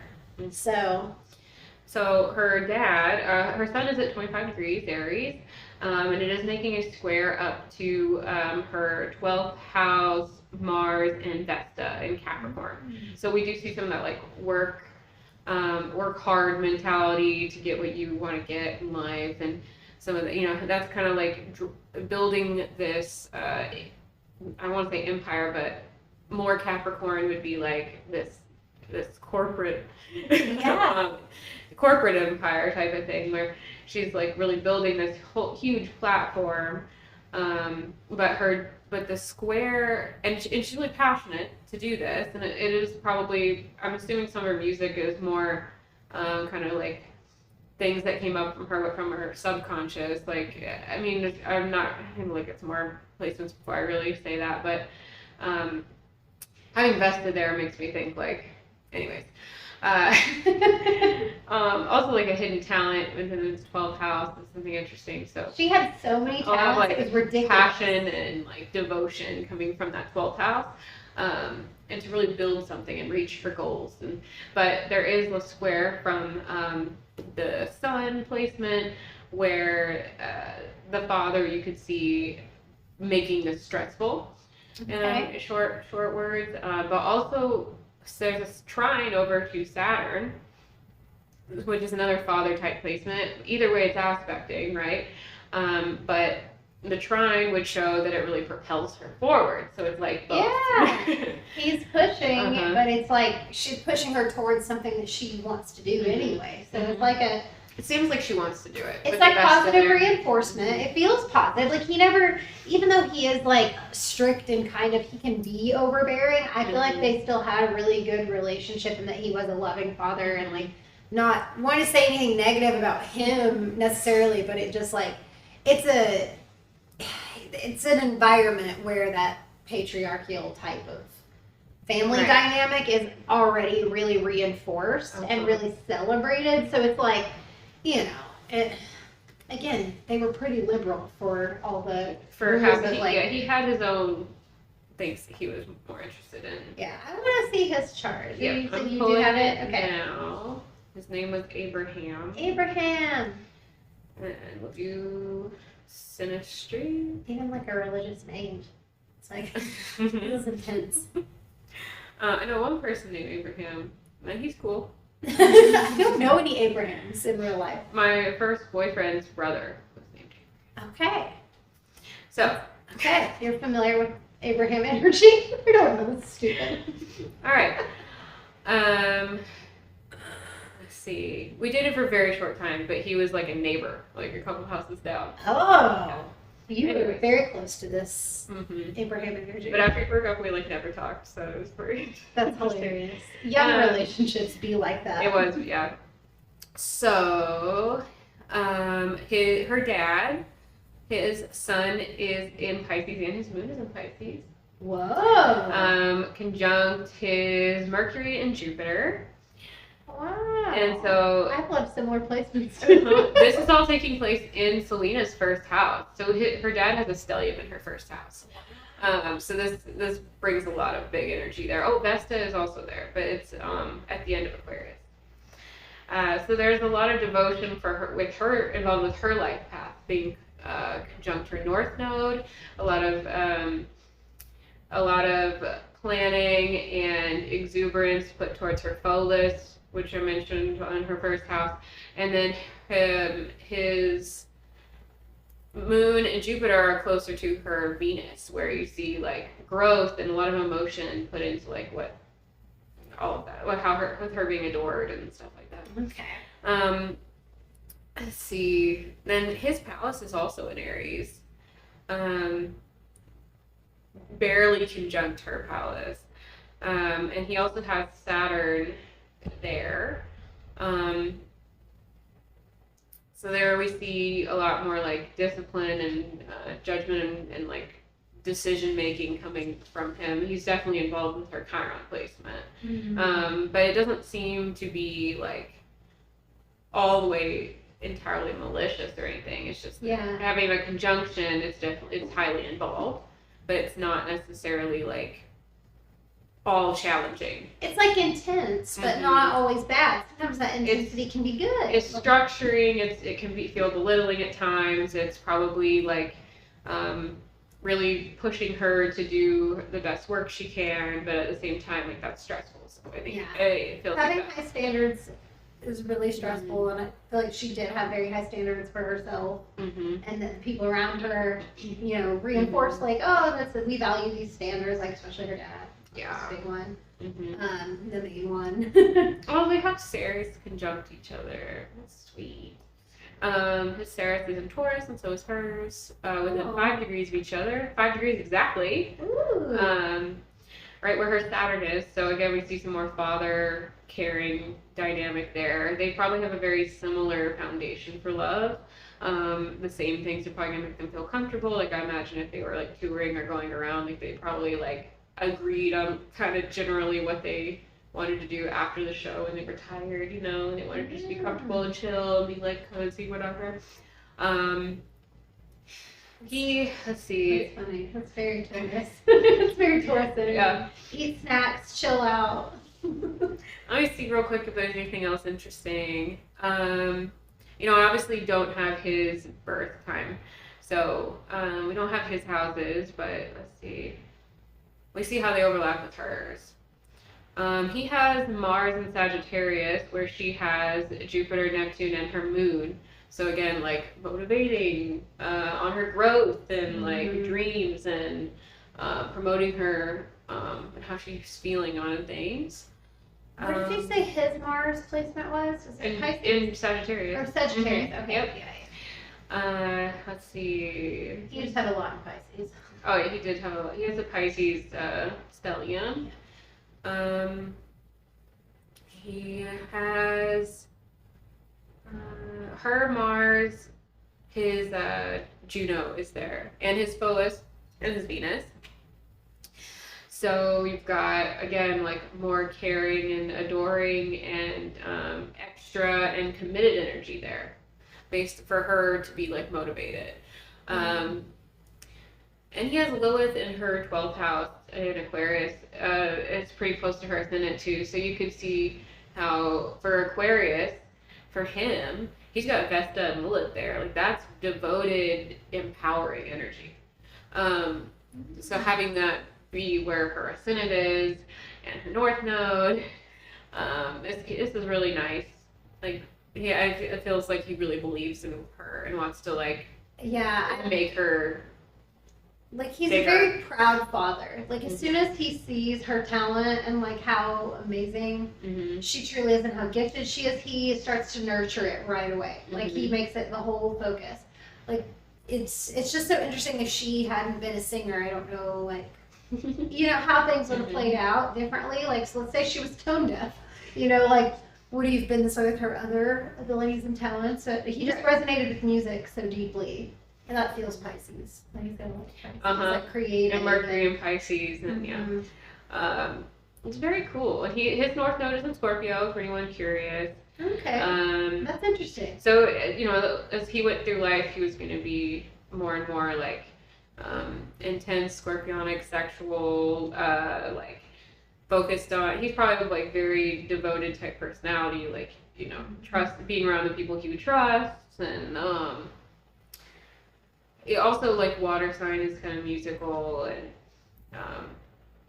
so this is pretty cool. It's also in her 9th house, so his North Node being the 9th house is like your journeys, right? And it's kind of like where you further your education in life, where you like take things and expand things, and it can also be the house of gurus, like where you find like a teacher, someone to like look up to and like guide you into moving forward. So on your path, helping you learn about your path. And so having his North Node there is kind of indicative to me, in my opinion, of him becoming later in his life like a teacher to her on where she was going to like really grow. Yeah, mentor. That's interesting. His chart's not at all what I expected, to be honest. Like, I really... Double Pisces. He definitely got that. I got that wishy-washy vibe from him. Really? Yeah. I feel like he was just so rooted in his... Creative. In, like, the way he felt about something. It made me feel like Earth energy because he was so, like, no, this is how I feel about it. Saturn and Taurus. And, like, unwavering kind of energy. So maybe he's an Earth rising. Maybe he is. Maybe he's a Virgo rising. He's got Earth placements. He has Neptune retrograde in Virgo. He has Venus, Pholus, and Juno in Capricorn. And he has South Node Uranus and Ceres in Taurus. Okay. All right, that makes sense. He does feel like, I don't know, there's a stubbornnness to him that made it feel not so watery. I don't know, like it felt like a lot of Earth, but there is a lot of Earth. So Let's see. Okay. And are you looking at pictures? Or I want to see a picture of him again. Now that I've seen that he's a Pisces, a double Pisces, maybe where I can kind of suss out. He's got more of a rectangular. Which, yeah, because I know the rising signs are usually like a... But I want to see a picture of him younger. These pictures are very... There he is. That's a young picture because that's him with Selena. Look how cute she is in her little outfits. Gosh, she's so cute. I want to see Look at her little tops and stuff. Like, she's adorable. Oh, let's see. I can't That's find a really picture of him very young. I want to say, like, I'm kind of getting, like, Capricorn, Taurus-y. See, I was expecting a lot more Capricorn, but he does have a lot of Capricorn. I can maybe almost see Cancer, but it's opposing Cancer. But he doesn't have a super moon face. It's more rectangular. I almost want to say Capricorn. Capricorn is what I felt like hardcore Cap energy. But then again, he does have a lot of Capricorn placements, so... I like how stoic he looks in every picture. Very much. He's got that Saturn stern. He's very appearance. serious. Yeah. It's all business all the time. It feels Capricorn. Even this picture of him, he's like young. Every picture of him, he's got this same kind of like straight expression. Like you see Selena with these huge smiles, and he's just like tight-lipped. Like family portraits where everyone's like smiling and happy, and he's just like stern, tight-lipped. He's like trying to smile, and the corners of his mouth are like slightly moved. They're slightly elevated. That's gonna be my guess. Anyway. I think it's a good guess.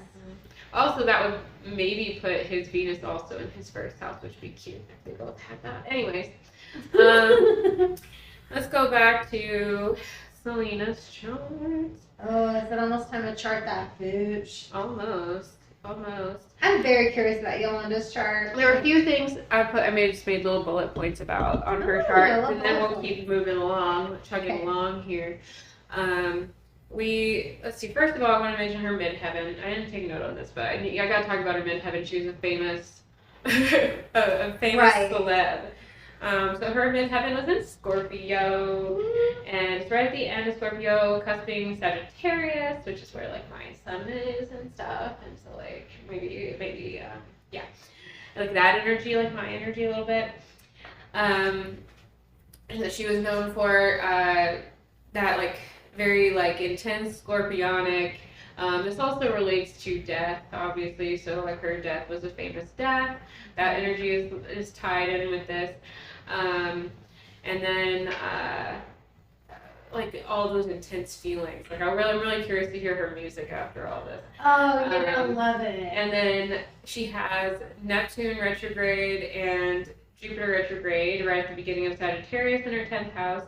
So again, we see like a big. She's known for her like. What's the word? Or like the illusion of her, like this projection of her onto the rest of the world, and her being so artsy, creative, and all that. Like Neptune, dreamy. She was dreamy. Like people were like aspiring, they're looking up to her. Like she was known for this fantasy of her. And Jupiter there really expanding that and making it really. Don't know. Sagittarius is like so free spirity too. So she's known for like those energies. Seems really interesting. Then my notes, we have her South Node in Leo in the 7th house. So having that past of the family band, I thought was really, really tied in well, because it was, even the band's name sounded like a partnership. Like 7th house, like you and your dad. Or you and the rest of them. Like you, those Tinos. Mm-hmm. So that's very 7th house, like partnerships. And then Leo having it be expressive, performance, and this week on her past and her comfort zone and where she kind of like really grew into. So on that, just kind of a question, do you feel like, because I know when we talk about South Node, it's like something you're moving away from generally, yeah. So I want to hear your thoughts on that. This is her moving away from the partnership of it, and then you see her North Node in Aquarius in the first house, where she's moving away from like the expression of her in a partnership with her dad, like making music and having fun, over to becoming an idol. Yeah. Becoming her own name, becoming known for being who she is. A self-titled album. So that feels very much and she probably became more and more lonery as she got older. I was going to ask if you felt like she had a chance to move through that energy in her short life, because she was so young. Yeah. It seemed like she was like, because so, yes. Okay. Thank you. And then also with the family band, and also with her past, I thought it was interesting with the Jehovah's Witness stuff. What did I write here? Yes. Get my reading glasses on. I just went to my mom doing that in my head. Oh, that's hilarious. My readers. and then she'd have like real reading glasses all over the house. Shout out to Sarah and her glasses. Your mom's cute. I like both of your parents a whole lot. It's funny. One time I walked in, she had 2 on her head, and then she's like, "Oh, where are they?" That's amazing. She's cute. Anyway, she's exhausted, but it's funny. I'll know if you listen on the podcast, Mom, after this. You better bring it up. So Saturn in the 3rd house. So this is like your close-knit communities, and this could especially when you're in like such a tight-knit group, like it's like a religious group like that. Your little neighborhood, you're kind of like little social units are likely involved with them, and having that be where she finds restriction in life, and having that be where she feels like she's kind of disciplined in some way, especially with something with a lot of rules. You can see that probably coming through in that way in her life. It doesn't seem to be super disabling or anything, but she does have squares from this placement to her North and South nodes, so I'm assuming there was a challenge there in some way, because with discipline in general, and feeling restricted and feeling that kind of way about things likely came up throughout her life with like her friends and groups and kind of sibling type things. You could also see this with stress with her and Yolanda, because it seemed like her and Yolanda were close in the same little group. So having that be a massive square on her life path is pretty intense as well. And having Sarah's here, where she felt like there was love coming. That's her foundation of love. There's love coming from this same area in her life. So it was probably kind of like she would expect to have structure and restriction in the way she loves and receives love and loves herself. She's probably almost looking for someone with like some, well, maybe not looking for, but she would feel more comfortable with someone with some like structure behind them. Yeah. And like being comfortable and affluent would be like a plus for her. It would make her feel more stable in a relationship, and it makes her feel more stable with herself. Makes sense. Let's see. And then I wrote something about the 9th house. Let's see. Oh, the 9th house being at the end of Libra at 29 degrees Libra. And, what's that? Oh, and with, cusping Scorpio. I just wrote this little Scorpio symbol, very weird. Oh, I see. I was like, what is that, M7? What does this mean? I didn't take good notes this time, guys. So, I was going to say that with her, where the ninth house, it can often also show your spirituality in some way. Jupiter, like godlike, like where are we finding our ascension? And having it be Libra also with an energy of like not having a strong ego within that type of religion. This seems like something where she would have been more on the shadow side of things, where more of on a dependent thing, like people pleasing type energy. But also Scorpio, where there's a little bit of like intensity there, and harshness there, and like investigative energy. But it's like cusping Libras. It's not. I mean, it's cusping Scorpio, not in Scorpio.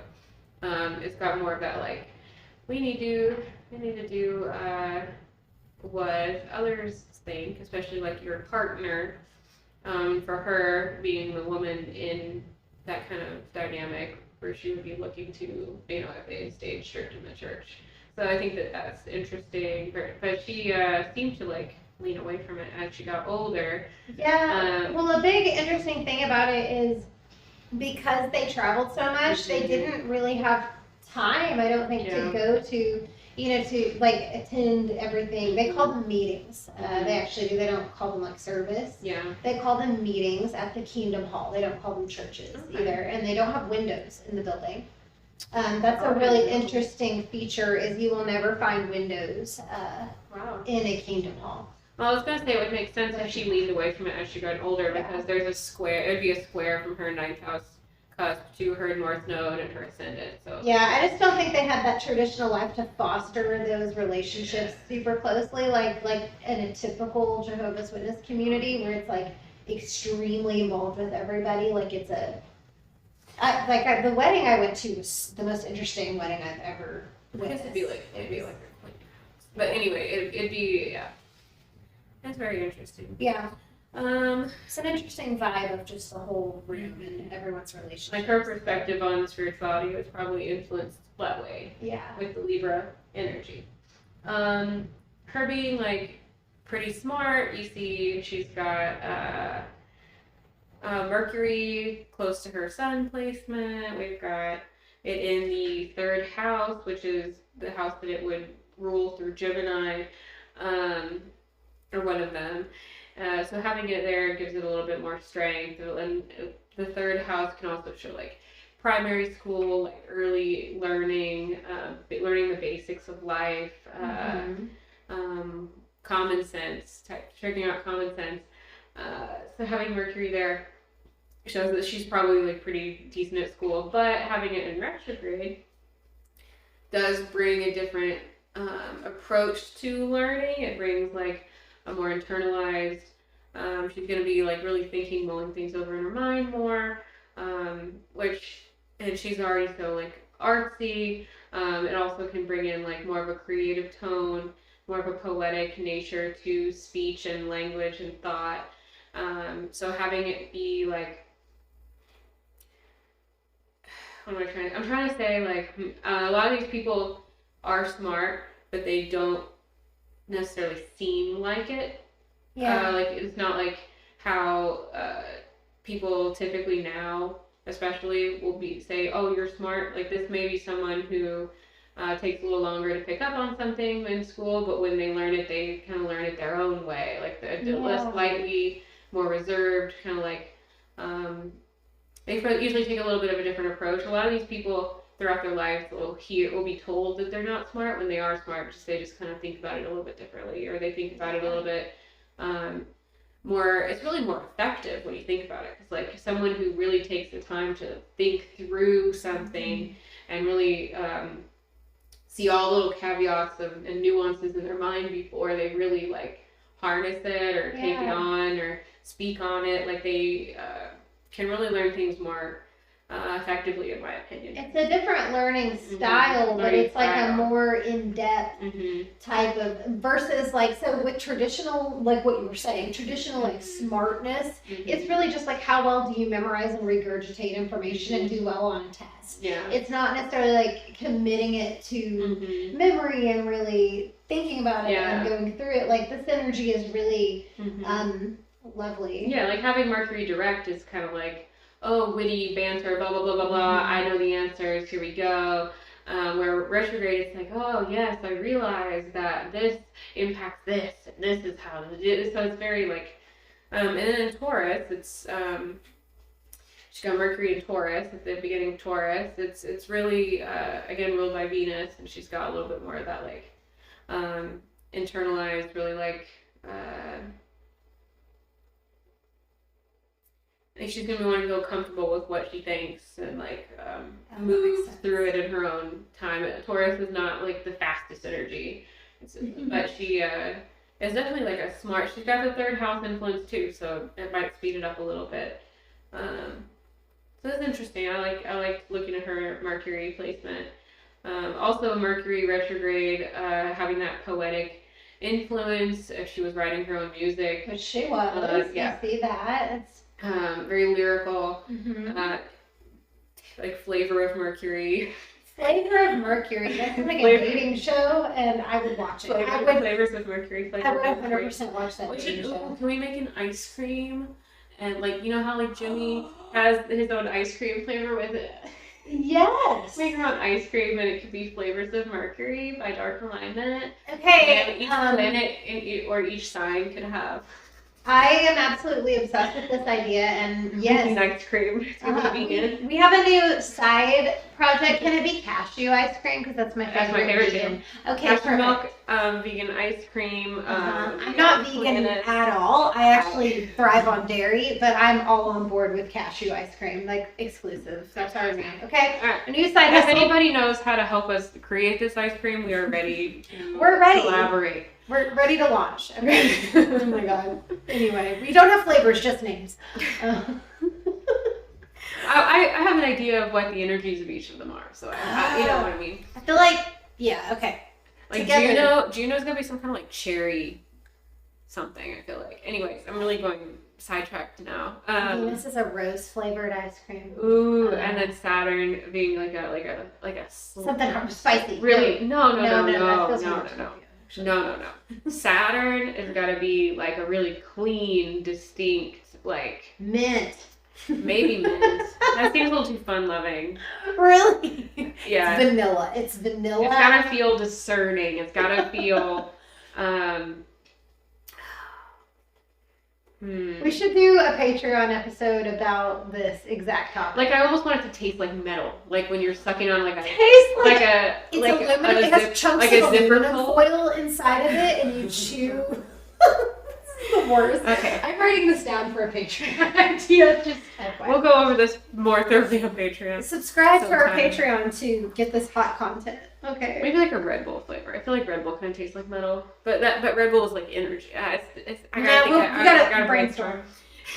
Brainstorm, jinx. Ice cream flavors on Patreon. I'm gonna come back to this note and be like, what the fuck were we talking about? Okay. I got big dreams for this. Okay. All right, back to the podcast that we're actively doing. Lilith could be lemony. It's amazing.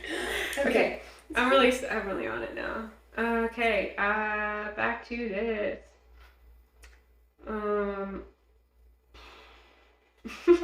I'm very distracted by ice cream now. I hate it. Dang it.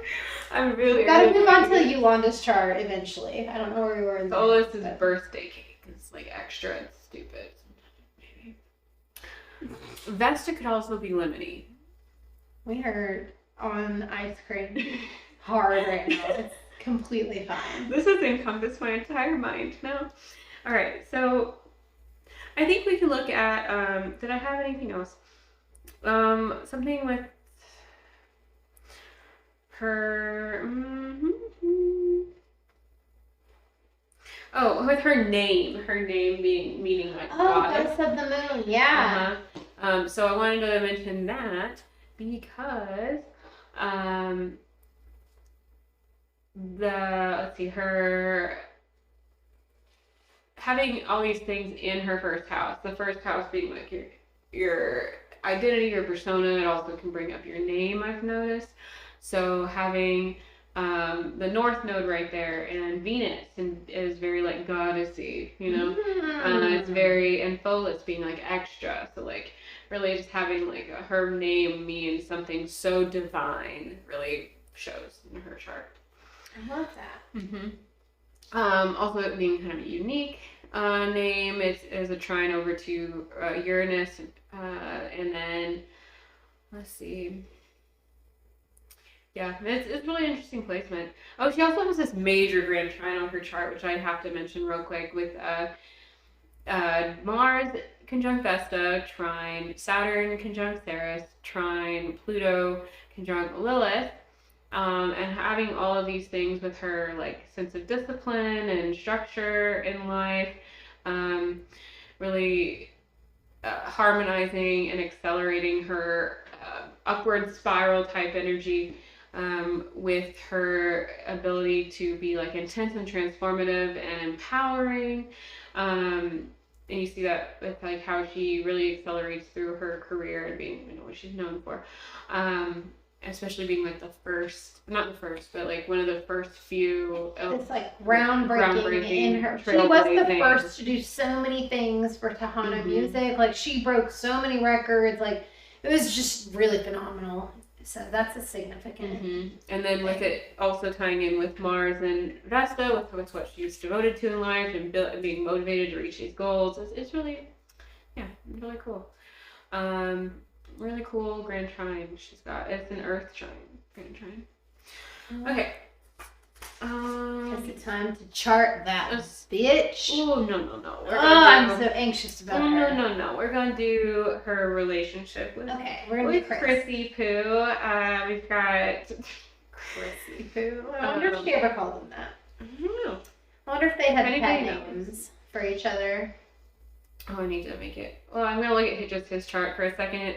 We've got his sun in Leo, his moon in Virgo, let's see, and then I don't have time for him, so we don't have that, but his North Node is in Pisces, South Node in Virgo, Saturn in Taurus. He's got an unfortunate placement that I'm very familiar with. Let's see, he's got Mars in Sagittarius. Okay. And I'm gonna overlay the charts now. Yay. And now I feel really bad for everybody who has the Moon South Node issue. And every time I hear it, I'm like, oh, I'm so sorry. Samesies. It's terrible. Oh, something interesting, because I still had her dad's on the Synastry. Oh. And their moons are opposite. Wait, so her dad and Chris have opposite moons. Yeah, because not emotionally seeing eye to eye. I love their. That's great. Okay. Yeah, Pisces, Virgo. Selena? I'm familiar with that opposition too.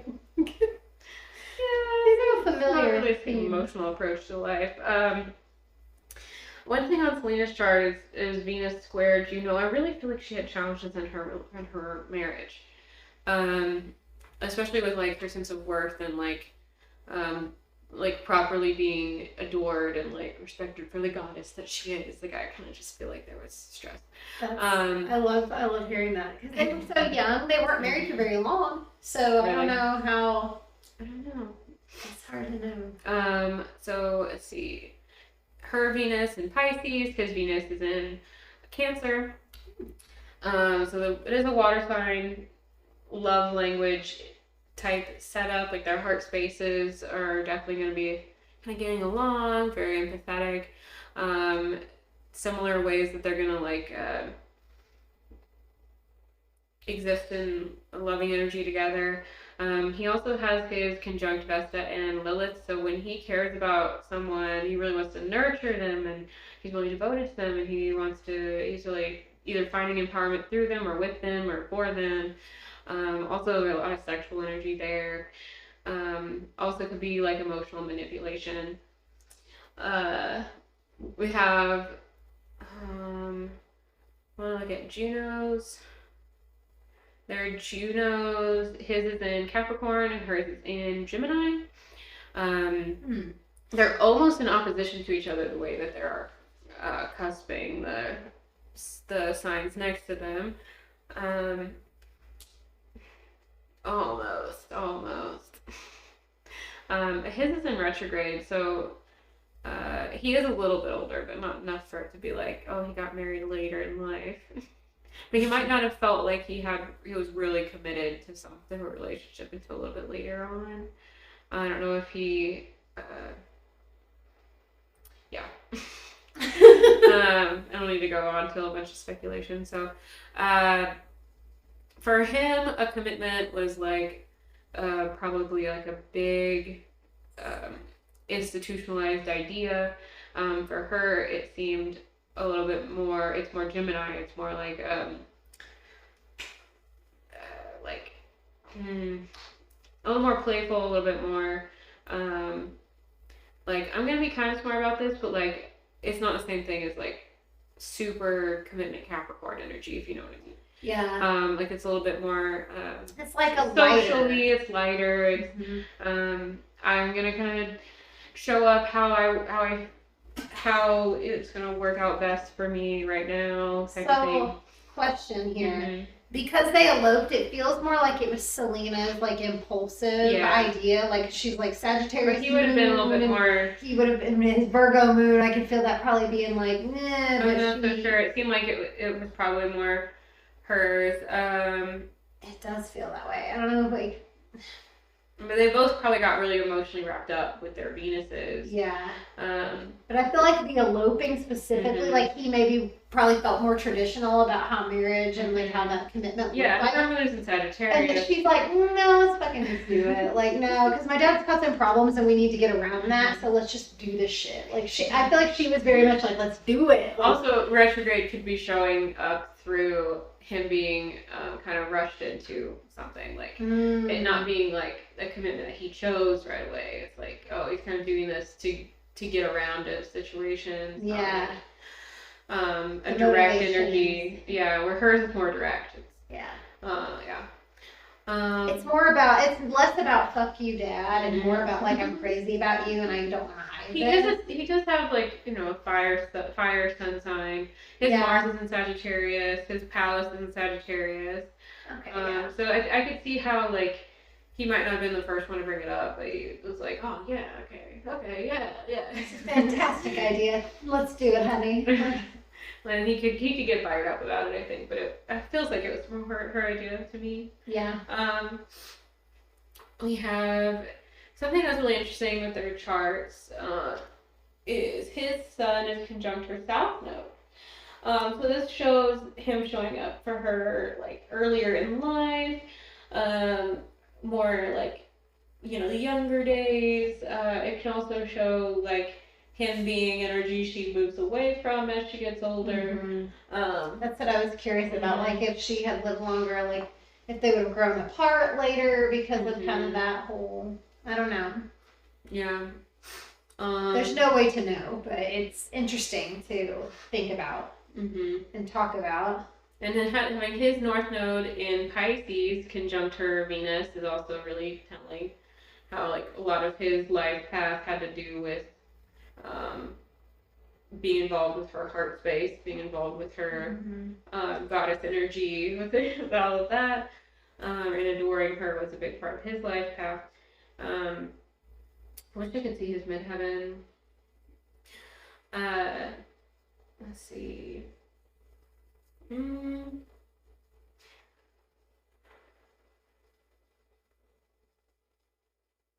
there anything you can think of that we might want to look at on his chart? I think we've looked at all kind of the major stuff.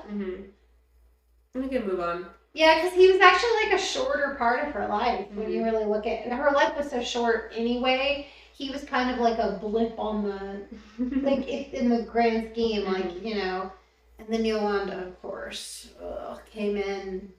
You definitely see like a young love being swept up in things and vibe from all of this. Yeah. So, yeah, I'll go there.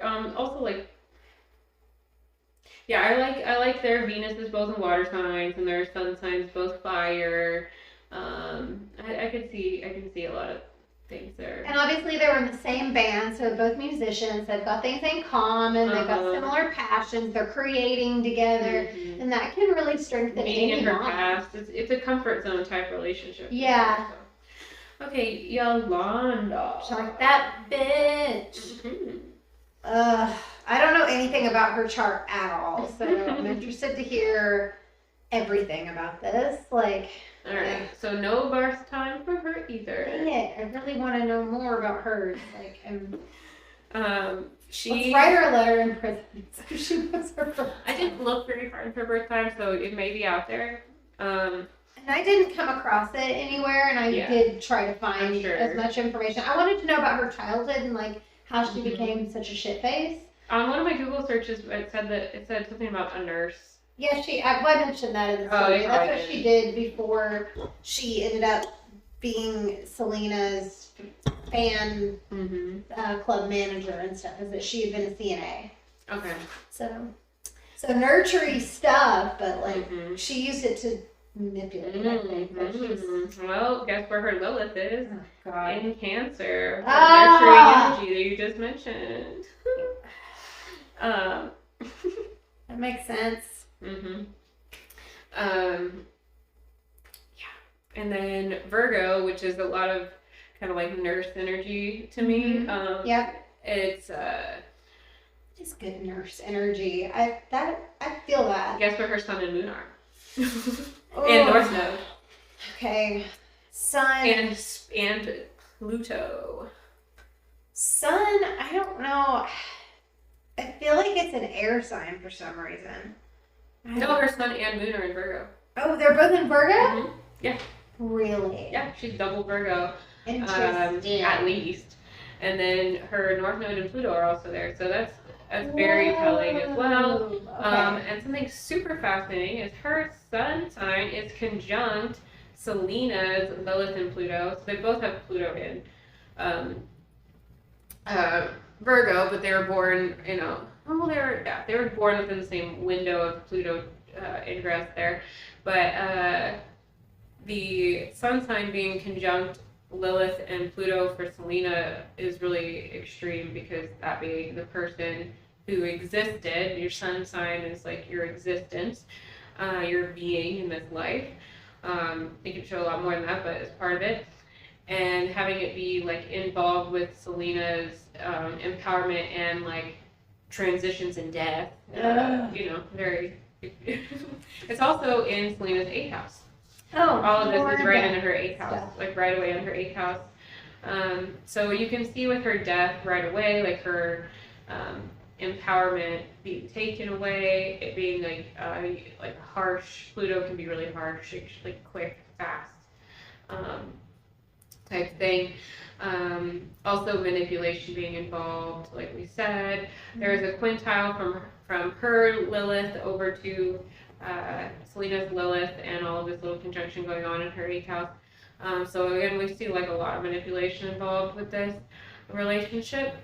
And it definitely being easy because when you die, the death chart has to kind of allow you to die, like the way that certain things line up on your chart during different parts of your life, where it allows for you to find like a new job or opportunity, or allows for you to explore a relationship in a deeper way, or it allows for this or that. Like it's kind of what you see when you look at transit charts against someone's chart. So having a death chart is really the same thing. It's like it has to allow for their spirit to pass. It has to be like everything has to line up for you to die. Dark alignment. Things are lining for darkness. So as you can see, it really lined up here. And then her Mars, for some reason her Mars is standing out to me right now, is conjunct Selena's Juno. So she's very motivated and committed to Selena. We also see her Juno and Jupiter in Sagittarius, where Selena's Jupiter and Neptune and Moon are. It's really conjunct her Moon. It's more on that side of Sagittarius. So you see again more commitment and growth and expansion involved with really loving Selena, really being committed. You see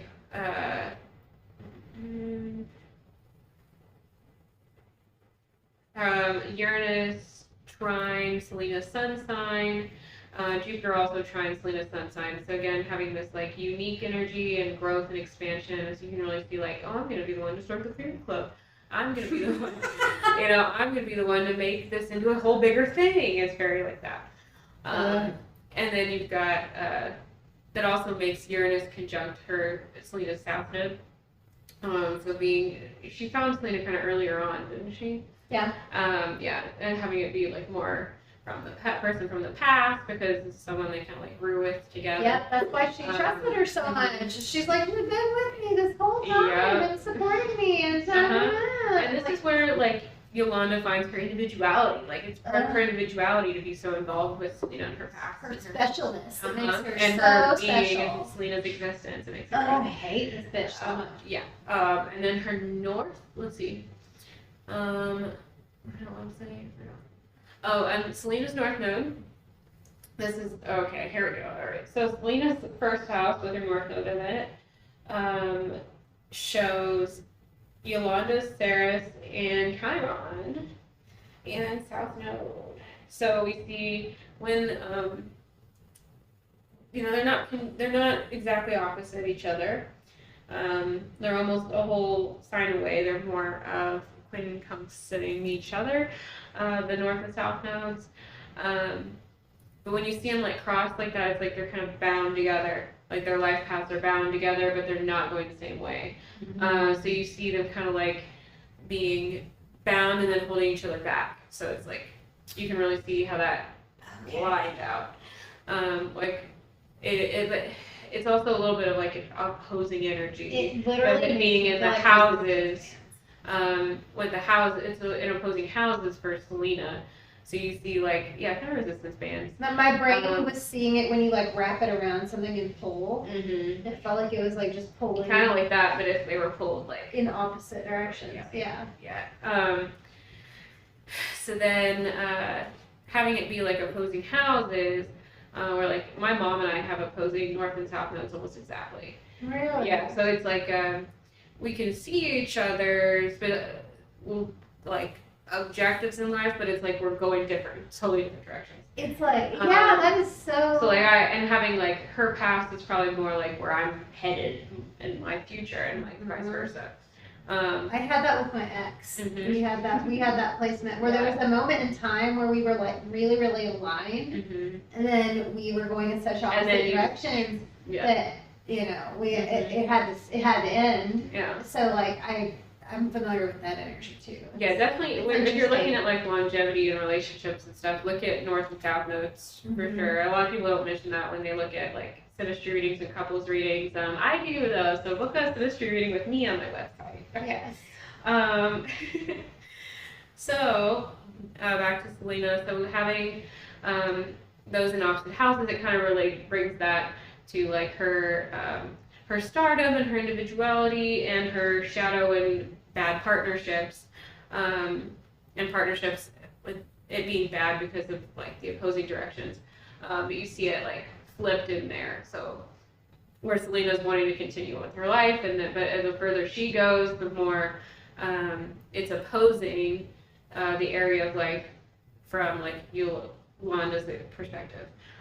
So like you could see the further Selena getting, the more and more likely it would be that like Yolanda would want to be the one to put an end to it, or Yeah.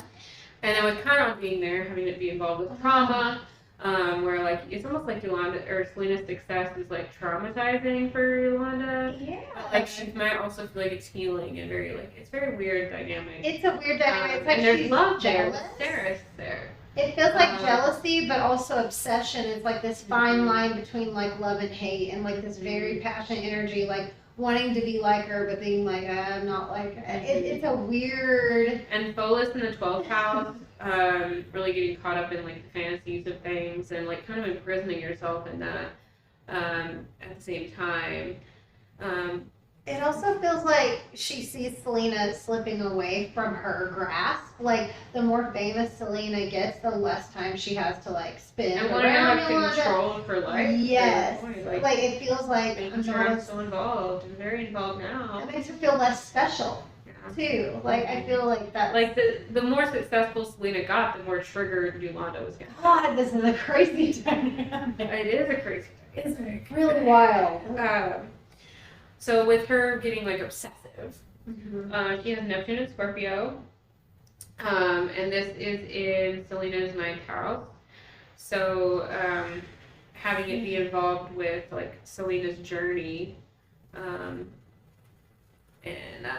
Scorpio is such an intense place, and having your like illusions and your fantasies there is very intense. I'm wondering if she had like a sexual attraction to Selena as well. Possibly. That's interesting to think about. No, I don't know that anybody's ever really explored that, but seems very likely. Because with her having, like, getting obsessive and with it being, it's just the way it lines up, I'm kind of curious. And her still being in denial about what she actually did. And, like, publicly being like, also, having the fantasy of it in denial. Yeah. Also, yeah. What a bitch. Yolanda's the worst. With her, with her Mars being in Gemini, I'm thinking about the actions she takes as well, and then there's a lot of emotional manipulation from other parts of the chart already, but like having Mars in Gemini can kind of show like you taking actions from different personalities, like different, you kind of put on different sides of yourself for different people, and like Gemini is the master of that. And you could say in like bad situations that it's like being two-faced, and you see like her taking action in that realm of energy there for sure.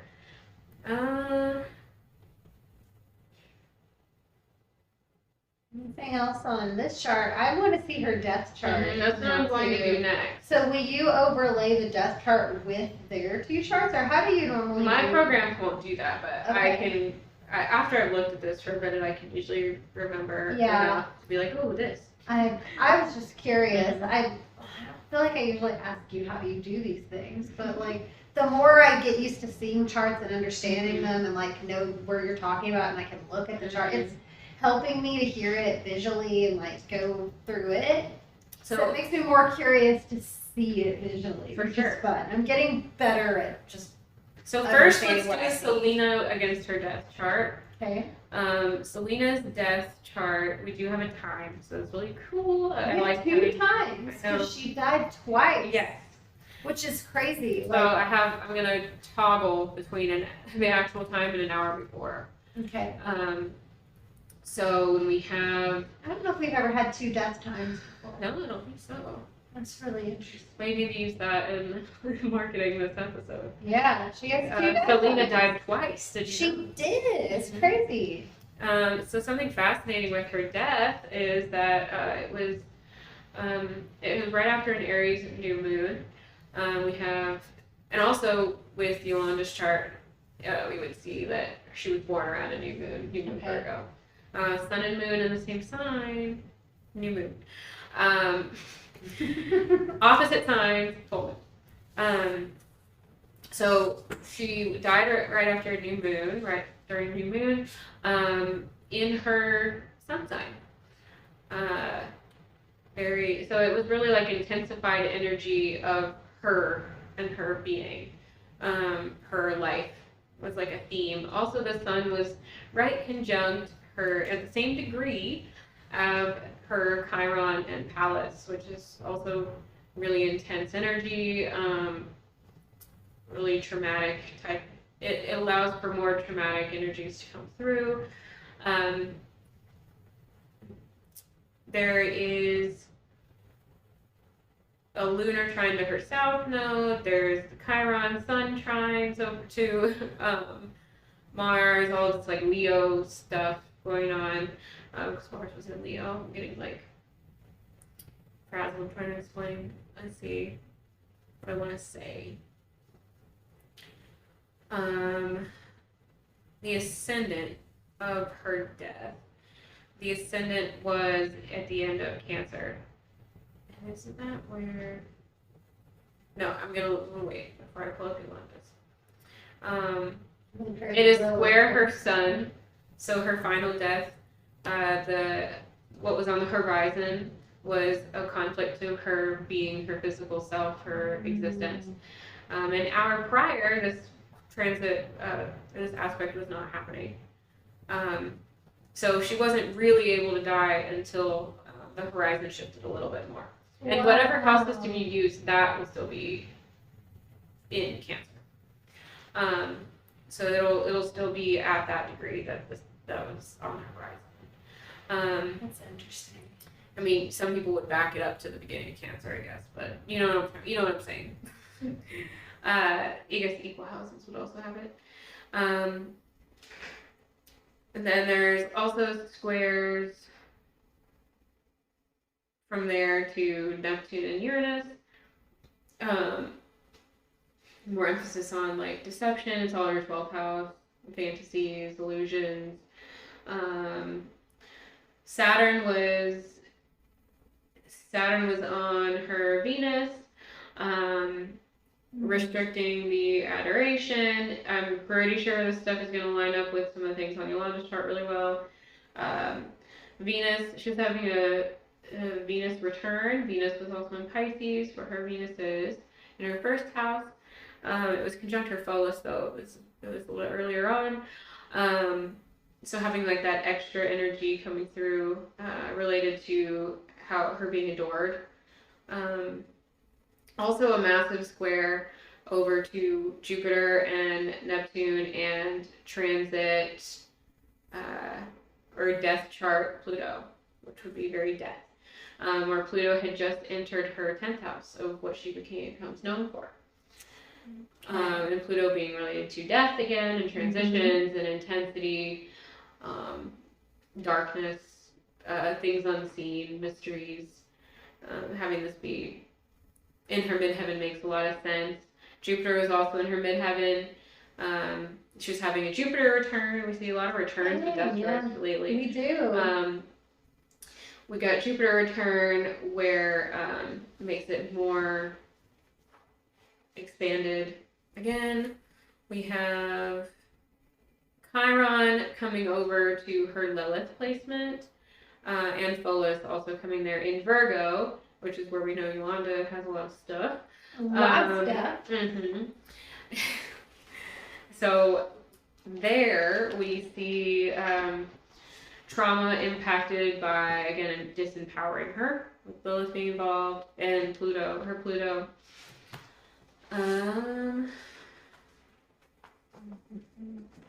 This is also right around her 8th house cusp. The 8th house of the death chart is in her ascendant, which is also pretty telling. The 8th house is involved with death and transitions and things like that. If we pull it back an hour. Okay, so this is like when she was shot, or like died the first time when she at the hospital. Okay. This was the first time before they like kind of brought her. Or this would have been like right around.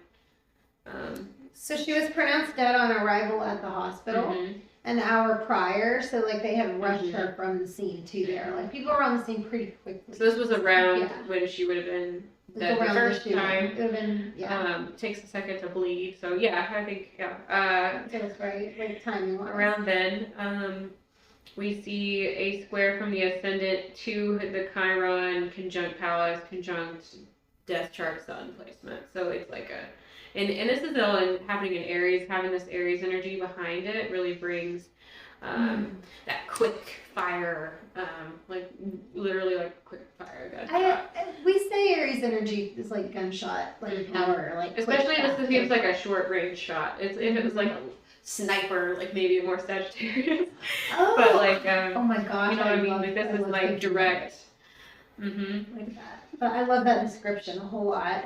Good. Because then how would you classify Leo? If Sagittarius is Like an a explosion, sniper, maybe. Okay. Or like a bomb, like or a like little bit more like a little, some not long range, but not short range. Like maybe like I'm gonna really show off with my gun and get you as it's your a trick shot. No. I don't know. Get It's like a quick draw in the streets, like a saloon. maybe like a cross. Yeah, maybe like that. Yeah, It's the drama dramatic. of it. Yeah, it's like a turn and draw. Yeah, I like that. Okay, yeah, that's how we're doing it. Okay. I love like doing it a all lot. three. I have to. as like something showy. You know, Yes, definitely. it's Yeah. that. And ego-y, yeah. The competitiveness makes it feel a little Aries, but anyways. Even like Russian roulette, maybe. I don't know. Ooh. Is that more? I like that. I like that for Leo, yeah. Okay. Okay, so This is important. some real showmanship to that Yes. shot. We also, let's see, the midheaven was also in Aries at the time, which is also, and it was there for both death times. So again, making it like known for that Aries energy at that moment. And that would have been changing by the minute, so that's very cool. Or shifting by the minute, not changing signs by the minute. You know. Let's move over to Yolanda against the death chart. Just keep it moving. And we got a lot of charts. I even pulled an astrocartography chart. So I want to What does that mention even that. mean? I will tell you in a moment. These are words I've never heard before. Really? I'm not sure I mentioned it. Can you say it one more time? Astrocartography. Cartography. And Maps. it's not like Maps. a car that Map. does photography. No. Okay. Mapping. Mm-hmm. Okay. A So map of cars. I'm losing my mind. I'm sorry. okay. We have okay, make me sure I have this right. I know which is the inner and the outer chart. All right, so Yolanda's sun and moon, conjunct in her north node, and Pluto conjunct, and this is all in I'm gonna make sure I don't flip this. Okay, all this in Virgo with the Chiron and Pholus transit, really making it where she's super duper triggered. And trigger literally Wow. extra is very extra energy. Pholus is like, we're really gonna beat this dead horse. We're really gonna fill this energy as hard as we can right now. Wow. So really fulfilling her life path out of trauma, out of her like own issues. We've got North Node was over her Neptune in Scorpio, so really she's really feeling called to fulfill her obsessions and her fantasies and her deceptions, her secrets, also probably sexuality. I almost wonder if she was attracted to Selena, if like she came onto her around this time. I mean, honestly, who isn't attracted to Selena? She's so beautiful. So who could blame her, She is fucking terrible and did horrible things. So. March 1995. Yeah. I really like. Man, I've got Pholus and Chiron in this place and then in Virgo.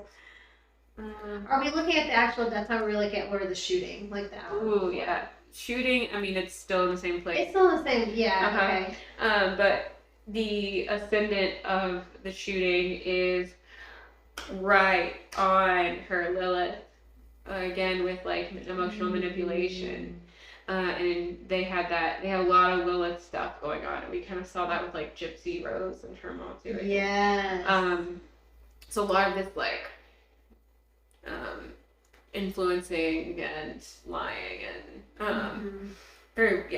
and like I'm gonna empower myself now, man. Yeah, there was a lot of that. We see Vesta coming over Yolanda's Mars, where she's really feeling devoted to taking action and acting on her. If she's gonna be angry, she's gonna more likely to act on that during this time. This is also where I'll transit Lilith and Pallas, making hard decisions and empowerment kind of manipulating situations into your favor. We're also in Gemini where her Mars is. So we see her more encouraged to take action on those things. We see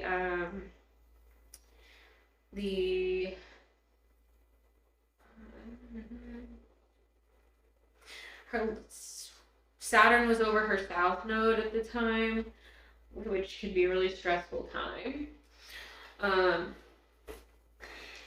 Not that I'm trying to be sympathetic, and this would have been a long-standing aspect for her, so this would have been like also, it would have been some lead up to this feeling, and there also was like, with the trial and all of this stuff, and so there's probably this energy was a big part of like her and Selena's life paths, like quincunxing each other and crossing negatively, and her really having a life structure change because of that.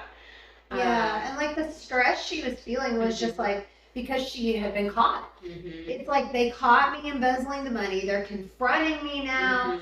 I've got to fucking come up with something. So she's stressing out trying to figure out how she's going to cover her tracks, how she's going to solve her problem.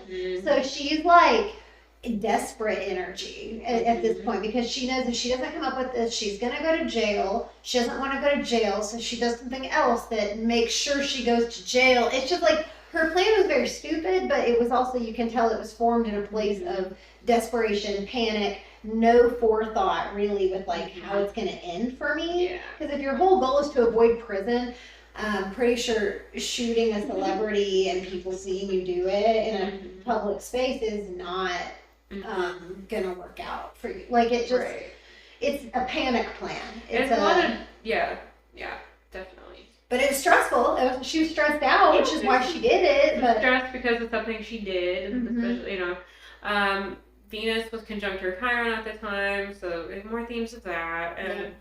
And she was stressed and triggered and a mess and making all the worst choices she could make. Yeah. Looking at some house stuff with the transit. You know what? The other thing we may want to look at is she did it after the initial shooting.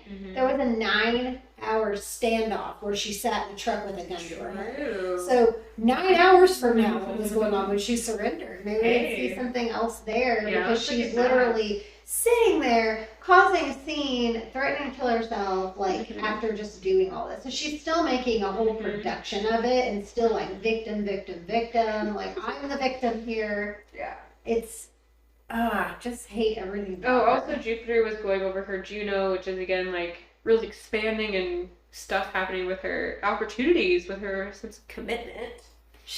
Very committed to She's very Selena. Committed. Yeah. And then transit Juno was coming over her Saturn and Vesta and Pallas and Capricorn. So this is very frustrating energy. So 9 hours later, 1, 2, 3, 4, 5, 6, 7, 8, 9. Yeah, what do we see here? We see the ascendant has moved to Scorpio, and her Neptune and North Node, so what she was being called to, like I was saying earlier. So during the end of the standoff, this was where it was really coming over, and she was into Scorpio. So it's like, okay, this is time now. Time for this to be done. So during that whole time, we see the horizon moving, and sometimes people will say, like, wherever the horizon is what's coming up, on literally on the horizon. On the minute. This is what, yeah, exactly. Where there's one astrologer that I follow here and there, and he talked about how he had friends over one night, and they were just chatting, and and he looked over the astrology later, and he realized, like, the way it timed out with their conversation, whatever was up on the horizon was, like, kind of the theme of what came up in conversation. That's cool. So it's very cool if you, like, so cool. look into that kind of thing. Yeah. And so as the horizon comes up, it's like, and you see that with like your ascendant. So like it shows what the ascendant is at each moment. So like that's the energy coming in, and it's like what you're facing at that moment. It's very cool. So while Selena was in the hospital facing dying for the second time and having all this going on, Yolanda was, if we go back, Selena's noon, yeah. So she sees her, like, we see her doing the shot when it was over her Lilith. And then as we move over, we see it going over her Leo, where she's like probably like it's very like, I feel like that was probably the window of time where people were really realizing, beginning to know what was going on. This was up until like 3:30. People started to gather around. Yeah, this is probably her on TV, like people knowing and people like, oh my god, like it was a show. And it makes me wonder if while she's in the car, if she knew Selena had died. Because she was in the truck for like hours, 9 hours.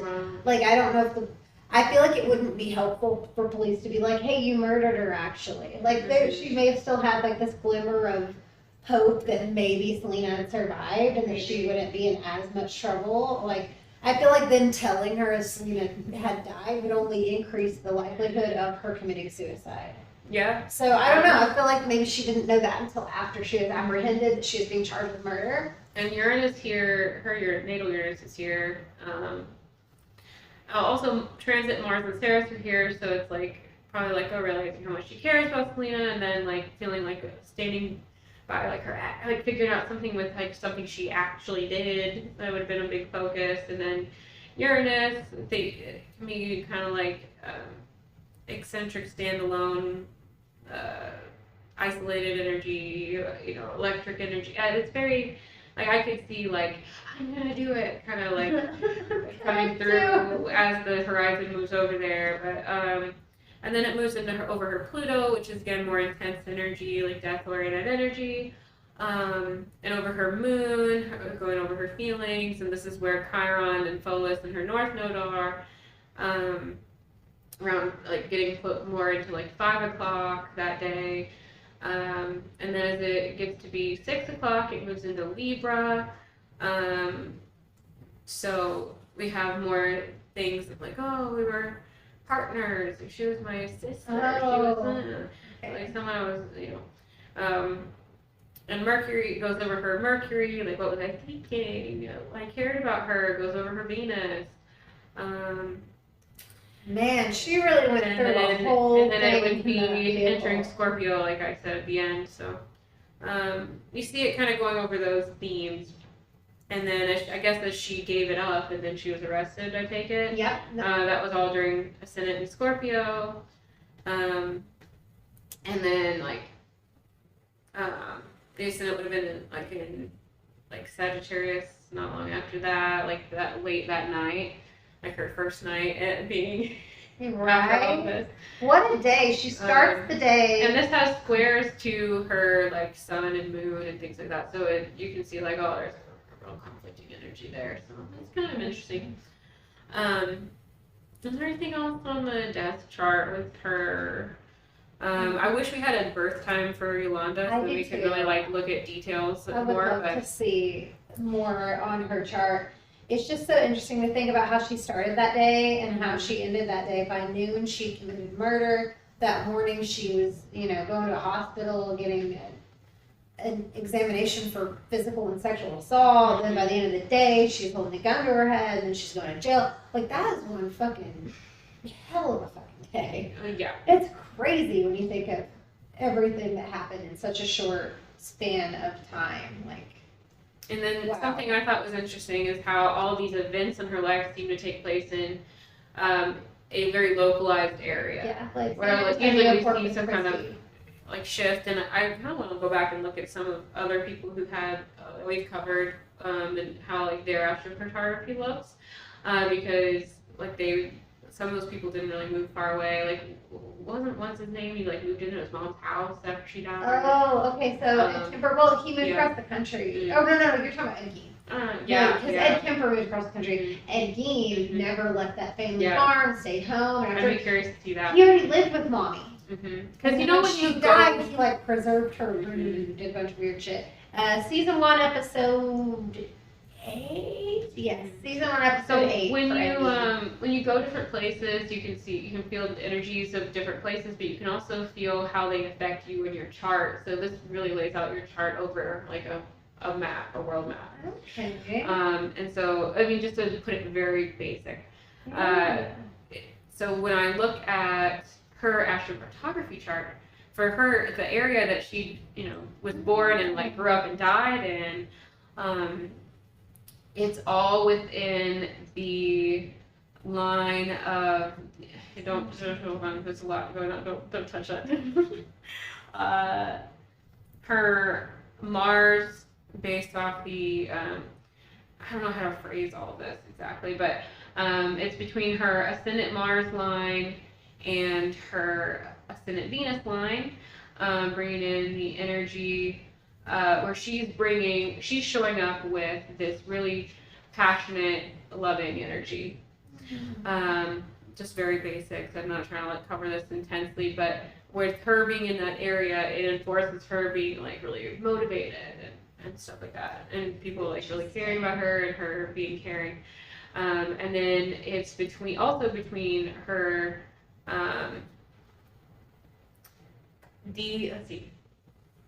I see Saturn and MC Neptune. So her home life being more structured again in this area, when she was in this area, and her aspirations being like, her becoming known for like her dreams and creativity and things like that. So like that was a good area for her, I feel like, to be successful in, which I thought was interesting because she was there like her whole life. And her boutiques ended up being in those two places as well. So it's like she's like, I'll start two businesses here. This is my place. In these two places. Like it's very much hometown kind of girl, like hometown vibes, girl next door. It's a good energy for her and her chart, really. So, very interesting. Where she had been like born. I can look at like if she had been born anywhere else, what her ascendant and MC would have been. Interesting. Give me a random place. And that'd be the last thing we do. Like anywhere in the world. I don't know, France. Just saying words. I don't know, France. Paris. If she was born in Paris at the same moment in time, hey, don't fuck up now, come on. If she had let us speculate about Paris. Oh, it might not let us speculate. She's like, I was not born in Paris. How dare you? Oh my gosh. I've literally been looking at everywhere else, and now when I'm trying to... It doesn't allow. If she had been born in Paris at that same moment, she'd have a Cancer ascendant with a Pisces midheaven. Interesting. So, like, she would have been... her first house would have been entirely different. Obviously, she would have had... come on, pull up her chart, please. This is just to play with, but she would have maybe had her south node in her first house. It's like that sounds really sucky. That sounds challenging and way different than the north node. Yeah. Also, she would have had that like moon phase going on and very like less of a unique energy like she did. Yeah. Less groundbreaking. We need her to have that Aquarius rising because it really suits. She would have been more here. Her karmic lesson would have been more about like less about being herself and individualistic amongst the crowd, and more about her like being nurturing and caring. Yeah. Feeling her feelings. That makes sense. So, have any other cards? That's all I got. We went over a lot of things, I feel like. We went over a lot in this episode. That's how we want to go out for a finale, though, right? So this completes season 2. Again, we have huge things coming for season 3. So all big announcements are going to happen to Patreon first, then on social media. So get on our Patreon. We would love to have you on there. Again, like I mentioned at the beginning, you would get grandfathered in to no minimum right now. That's going to change the time. very soon. I feel like we should change it for season 3. Give them like. Oh yeah, we're coming out with a whole bunch of we're like rebranding. It's gonna be a big yes, we are completely awesome shift for us moving into season 3. So get on board now. We've got big things coming for this podcast. And then you can also support us entirely for free by following us, by liking the show. If you enjoyed everything that you heard, please rate, review, subscribe, give us 5 stars, say something on there, tell us your rising sign, tell us your Venus sign, tell us your favorite placement, tell us your favorite killer, make suggestions of who you want to hear, whatever you say. It just really, really helps boost the podcast up in the algorithm. It helps people find us easier. Really, really helps the show, and that does not cost you anything but like 5 seconds of your time. And we do fun things on all our platforms. You can check us out on TikTok, YouTube, Facebook, Instagram. We have a Twitter. We don't do much on there, but we could. We're trying to, it's a lot of platforms. We're trying to do a lot of things in a lot of places. But thank you guys so much, as always, for being here, for supporting us, for being part of the show, and continue to love yourselves and chart all the bitches in your life. We'll see you next time on season 3. Season 3 upcoming next. Coming up later next. Thank you. Bye. Bye.